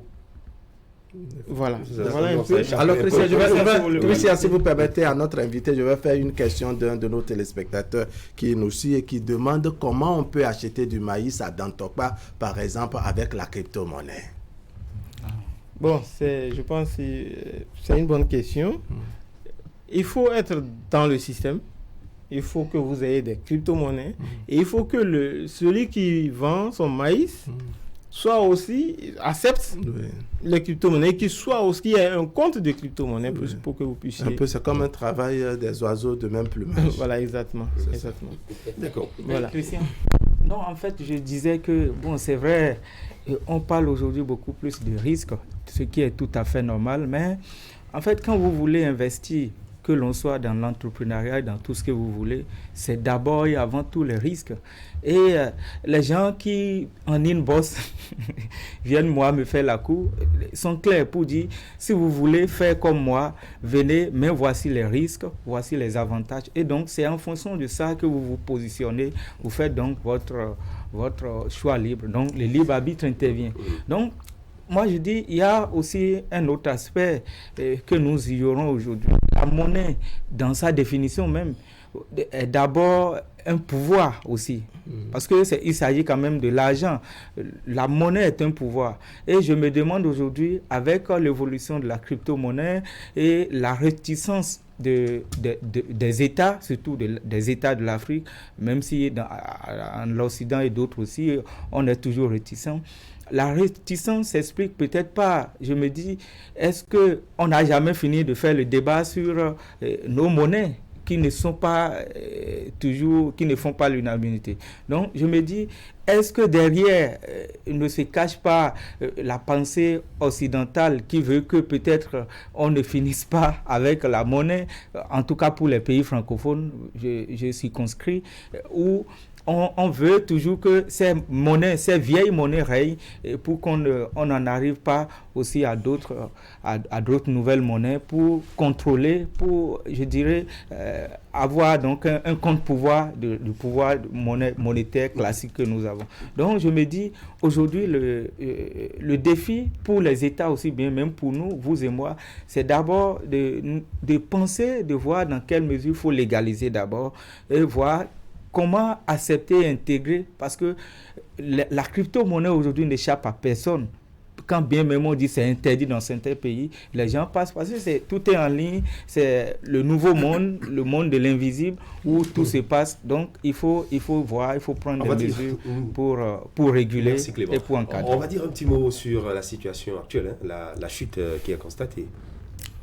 Oui, effectivement, et en conséquence de tout ce que je viens d'énumérer comme risque, vous n'êtes pas sans savoir que c'est la débâcle actuellement sur le marché des crypto-monnaies. D'une capitalisation boursière de 3 000 milliards de dollars, comme je l'ai annoncé en septembre 2000 ou en novembre 2021, l'ensemble du marché des crypto-monnaies aujourd'hui ne vaut que à peine 700 ou 800 milliards de dollars. Ce qui représente une dépréciation de valeur de près de 70%. Et les nouvelles continuent d'être mauvaises. Et lorsque vous prenez par exemple le Bitcoin qui est descendu sous la barre des 20 000, en comparaison à son pic en septembre qui était de 67 ou 69 000, et vous prenez aussi une monnaie comme l'Ether qui est la deuxième capitalisation après le Bitcoin qui a perdu plus de 80% de sa valeur. Alors vous voyez que le marché est en pleine descente. Et pour donner aussi un chiffre statistique, quand vous prenez l'indice Fear and Greed, qui est l'indice qui donne la peur ou l'avidité des investisseurs, ou plus simplement le sentiment du marché par rapport à un actif, cet indice est descendu jusqu'à 6 points sur 100. Ce qui est un niveau très bas qui signifie que monsieur tout le monde n'a plus confiance au marché des crypto-monnaies. Alors, l'aversion au risque conduit les gens actuellement à retirer leur argent de ce marché-là, de telle sorte que cela a conduit les plateformes, même les plus dynamiques, telles que Binance ou alors Celsius Network, à suspendre les retraits. Exactement comme font les banques lors des banqueroutes. Voilà. Donc, c'est vraiment une difficulté majeure actuellement. Et la question qu'on peut se poser, c'est comment cela est arrivé. Comment cela est arrivé. Qu'est-ce qui justifie Voilà. À mon avis, à mon avis, ce n'est pas encore le fonctionnement des crypto-monnaies, parce que le fonctionnement des crypto-monnaies, quoi qu'on puisse dire, est dans l'ensemble calqué sur le fonctionnement des bourses, des marchés financiers, à quelques différences près. Ce n'est pas aussi, pour le moment, la technologie de la cryptographie, puisque j'avais énuméré un risque là-dessus. Effectivement. Quand bien même à long terme, on pourrait, à la mesure des cyberattaques, craindre ce niveau-là. C'est beaucoup plus la mauvaise gestion des risques, la mauvaise appréciation des risques et la mauvaise gestion de certains acteurs clés du système qui a créé ce dysfonction. En tout cas, si vous voulez, je peux donner un exemple. Oui. Quand vous prenez par exemple les banques, le système classique bancaire a des ratios prudentiels, des ratios qui annoncent l'insolvabilité d'une banque et sur lesquels les banques centrales veillent rigoureusement. Et dans le système américain, par exemple, si vous avez une unité de capitaux propres, vous pouvez faire 9 unités de crédit. Je ne sais pas si vous voyez un peu. Mais dans le système des crypto-monnaies, les gens sont allés jusqu'à une unité de capitaux propres pour 19 unités, voire plus de crédit. Ce qui veut dire que si l'ensemble des épargnants viennent réclamer leurs sous, il y a plus de risques dans le système de crypto-monnaie que dans le système bancaire habituel. Voilà. Christian. Oui. Christian, si vous permettez. Oui, en fait, moi, je vois dans tout ce qui se passe aujourd'hui, surtout notamment à travers cette dégringolade, une forme d'arnaque qui ne dit pas peut-être son nom, bon, ben peut-être, je dirais voilé. Parce que je me dis, quelqu'un qui a acheté la crypto-monnaie il y a un an, ou peut-être qui est venu nouvellement, et qui a acheté et il constate qu'il y a cette dégringolade, il ne pourra même plus continuer. Et voilà, vous perdez votre argent et vous n'avez même plus la possibilité de regarder. Les gens sont allés au point il faut d'abord se demander à qui se plaindre lorsqu'on perd son argent. Les gens sont allés jusqu'à demander, à dire, bon, on interdit des retraits. Mais il y a une chose qui est claire. Il y a un contexte actuel aussi d'économie, je dirais, au niveau mondial qui pourrait aussi expliquer. Nous sommes dans un contexte généralisé d'inflation. L'inflation, vous le savez, et face à l'inflation, la proposition que les banques centrales font souvent, c'est de monter peut-être le taux directeur, c'est-à-dire le taux auquel on prête l'argent aux banques que nous avons et qui viennent aussi faire le crédit aux entreprises, aux personnes, aux particuliers qui demanderont. Oui, donc, si on revoit les taux directeurs pour maîtriser l'inflation, c'est qu'en conséquence, on n'aura pas du catch, si je peux le dire comme ça, sur le marché. Et du coup, ça pourrait aussi entraîner cette situation. Donc, moi, je pense plutôt que c'est la situation de l'inflation généralisée au plan mondial qui pourrait aussi expliquer ce qui arrive. Non, je pense que l'aspect que moi je voudrais aborder, c'est l'aspect légal de la question. Quand on a suivi les explications du docteur, on sent que c'est une monnaie qui contourne les banques, oui, qui contourne même les États. Un État souverain, un État normal, un État sérieux, peut-il laisser cette monnaie-là, avoir cours dans son pays? Je pense que, oui, vous évoquez les raisons plausibles pour lesquelles cette monnaie a chuté, mais il peut aussi arriver que des États, pour exprimer leur souveraineté, puissent trouver le mécanisme pour faire chuter ces genres d'activités et pouvoir dire, bon, écoutez, là où vous allez, c'est pas un bon chemin, revenez à nos monnaies, parce qu'il a parlé de blanchiment d'argent, il a parlé de en fait, c'est une zone non régulée. Bien sûr. Et tout à l'heure, il faisait la question. Qui échappe à la fiscalité. Aujourd'hui, je veux faire des retraits et on me bloque. À qui je me plains? À personne. Donc, en fait, il y a quelqu'un, à toi-même. À moi-même, parce que qui a pris le risque d'investir dans ça. Et donc, vous voyez, c'est aussi ça. C'est-à-dire que le trop grand silence des États aussi n'est pas une bonne chose. Je pense qu'ensemble, vous avez évoqué le cas de cet espion-là, Pegasus. Il y a forcément des éléments que les États détiennent et qui pourraient permettre de pouvoir contrôler. Sinon, on attendra que le pire se produise. Et après, les gens vont se mettre à crier. Merci. Merci beaucoup. Quelque chose à ajouter, surtout parlant de système d'arnaque. Oui. Un peu voilé, là. Oui, à ce niveau, ce qu'on peut dire, c'est que malgré l'importante couverture médiatique qui est organisée autour des crypto-monnaies, il est à remarquer que très peu de publics savent en réalité comment ça fonctionne. Y compris moi, par exemple. Ce qui ouvre la grande porte aux manœuvres frauduleuses. Les arnaques à la crypto-monnaie, il y en a de plusieurs sortes. Et les plus utilisés, on va parler du système de Ponzi et du schéma de Ponzi et du système pyramidal dont on avait déjà discuté au cours du dernier entretien.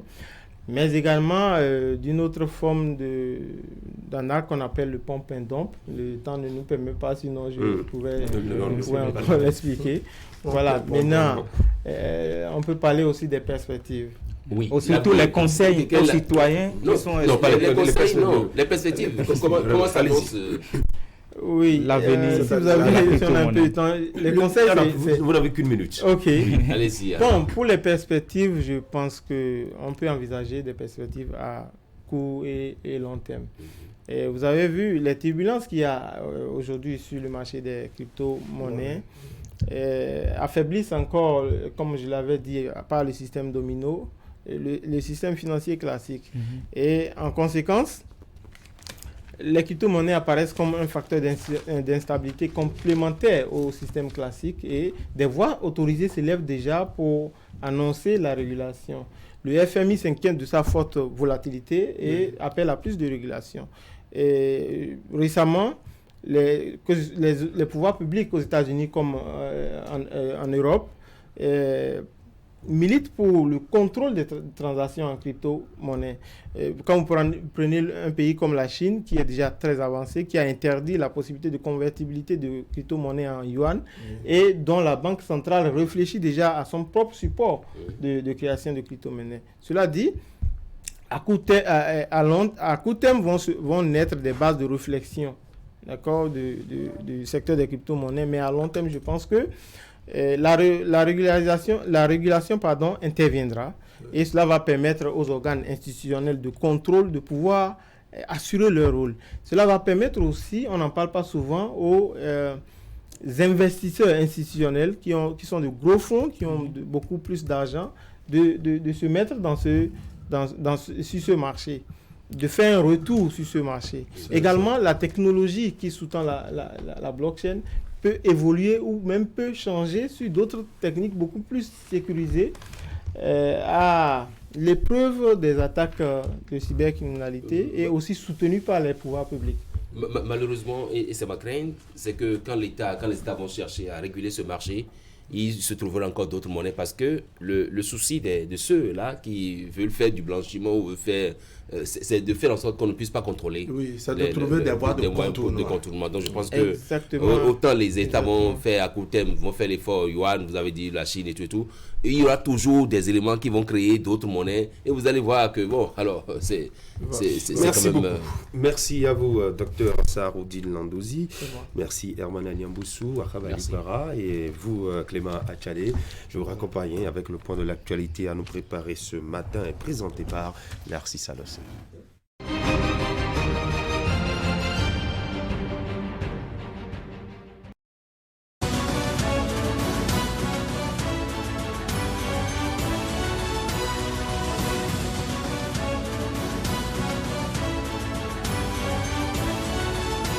Bonjour à toutes et à tous. 24 heures après sa démission de la présidence de la Cour constitutionnelle, Joseph Djokbenoua a évoqué hier mercredi les motivations qui l'ont conduit à déposer le tablier. Un exercice fait à la faveur d'une sortie médiatique qui a pris la forme d'une déclaration relayée par tous les journaux ce matin.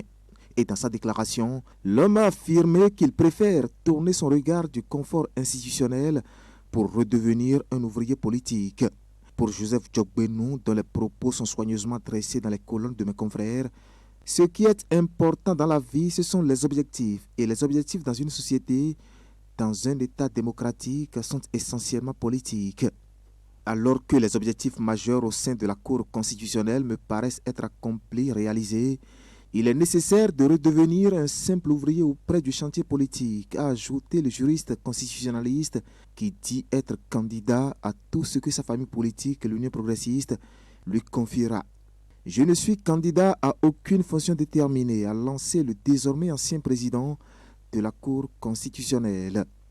entre le terrain et la caserne politique, commente le journal Notre Époque, Joseph Djokbenou fait son choix. Et pour ce retour annoncé dans l'arène politique, le quotidien matinal lui voit déjà Joseph Djokbenou face au défi du positionnement. Le journal nous apprend d'ailleurs que son parti politique, l'Union progressiste, va réorganiser ses instances centrales le samedi prochain. Dans la foulée de sa démission à la Cour constitutionnelle, Joseph Djokbenou a déjà passé service, informe le quotidien Fraternité. Selon le journal, le rituel a été observé hier mercredi, mais officiellement, le vice-président de la Cour constitutionnelle, Razak Amounda Issifou, dans les fonctions de président par intérim de la Cour. La tribune de la capitale nous replonge dans la lecture des tests qui régissent le fonctionnement de cette institution et nous rappelle que le législateur dispose de 60 jours pour livrer l'identité du prochain président de la Cour constitutionnelle. Suite à la démission du président de la Cour constitutionnelle, un intervalle de 2 mois pour le remplacer, titre le journal à sa 2-1. Autour de l'actualité relative à cette démission, le déchaîné du jeudi retrace avec un brin d'humour le parcours sociopolitique de Joseph Djokbenou de l'année 2013 jusqu'à aujourd'hui. Un trajet qui, rappelle mon confrère, a commencé au sein de la société civile avec le mouvement Alternative Citoyenne et qui aboutit aujourd'hui à ce que le canard appelle la touche de prégo du certificat de conformité. Et ceci en passant par celle d'avocat de Patrice Talon, de député Union fait la Nation et de ministre de la Justice. Joseph Djokbenou conclut le déchaîné du jeudi, démission et démission. L'autre sujet relayé par tous les journaux presque ce matin est relatif à la plainte de Boni Yayi contre l'État béninois devant la Cour de justice de la Communauté économique des États de l'Afrique de l'Ouest CEDEAO suite aux violences post-électorales des législatives 2019 au cours desquelles l'ancien locataire du palais de la Marina avait dénoncé que les forces de l'ordre étaient positionnées autour de sa résidence pendant 50 jours, le privant de sa liberté. Mes confrères nous apprennent que l'ancien chef d'État vient de retirer cette plainte alors que l'audience était attendue pour hier mercredi. Plainte de l'ancien président contre l'État béninois, peut-on lire à la 2-1 du journal Notre Époque. Boni Yayi se désiste et explique. Du coup, la Cour de justice de la CEDEAO a décidé de radier le dossier de son rôle, ajoute la publication. Le même sujet fait la 2-1 du quotidien matinal pour lequel c'est un coup patriotique de Boni Yayi. Seulement, relève le matinal, le mérite revient à Patrice Talon dont la rencontre avec son prédécesseur a pesé dans la prise de décision de ce dernier. Dans la suite, ce matin, éducation avec les examens scolaires. La délibération du baccalauréat dans sa session de juin 2022 a été faite hier mercredi et selon les journaux, le taux d'admissibilité au plan national est de 59%. Sur le tableau de classement par département, le quotidien Matin Libre précise que l'Atlantique vient en tête avec un taux de réussite de 65,65%, alors que le département des Collines occupe la dernière place avec un taux de réussite de 47,02%.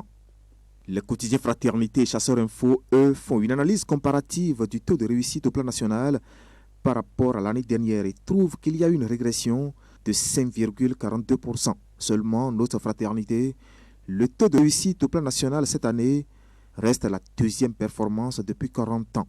Chasseurs Info donne la suite du programme du déroulement de cet examen et nous apprend que les épreuves facultatives ont lieu samedi prochain, alors que les épreuves sportives, elles, sont prévues pour lundi et mardi prochain. Toujours dans la suite, ce matin, les journaux nous apprennent que 8000 hectares de terre seront bientôt irrigables et que 80 retenues d'eau seront disponibles. Hier mercredi, rapportent mes confrères, le Conseil des ministres a autorisé la mission de maîtrise d'œuvre partielle pour cet aménagement hydro-agricole. Une décision qui, selon les journaux, a été prise après des études réalisées pendant une période afin de concevoir des plans directeurs d'aménagement hydro-agricole des vallées du Niger, du Mono et de l'Ouémé, suivis de celles de faisabilité technique et de validation de la basse et moyenne vallée de l'Ouémé. Le sujet fait le gros titre du quotidien Fraternité selon lequel 80 retenues d'eau et 8000 hectares de terres irrigables sont envisagés. Et c'est l'essentiel à retenir ce matin de l'actualité, vu et commenté par les journaux. Merci de m'avoir suivi et à demain.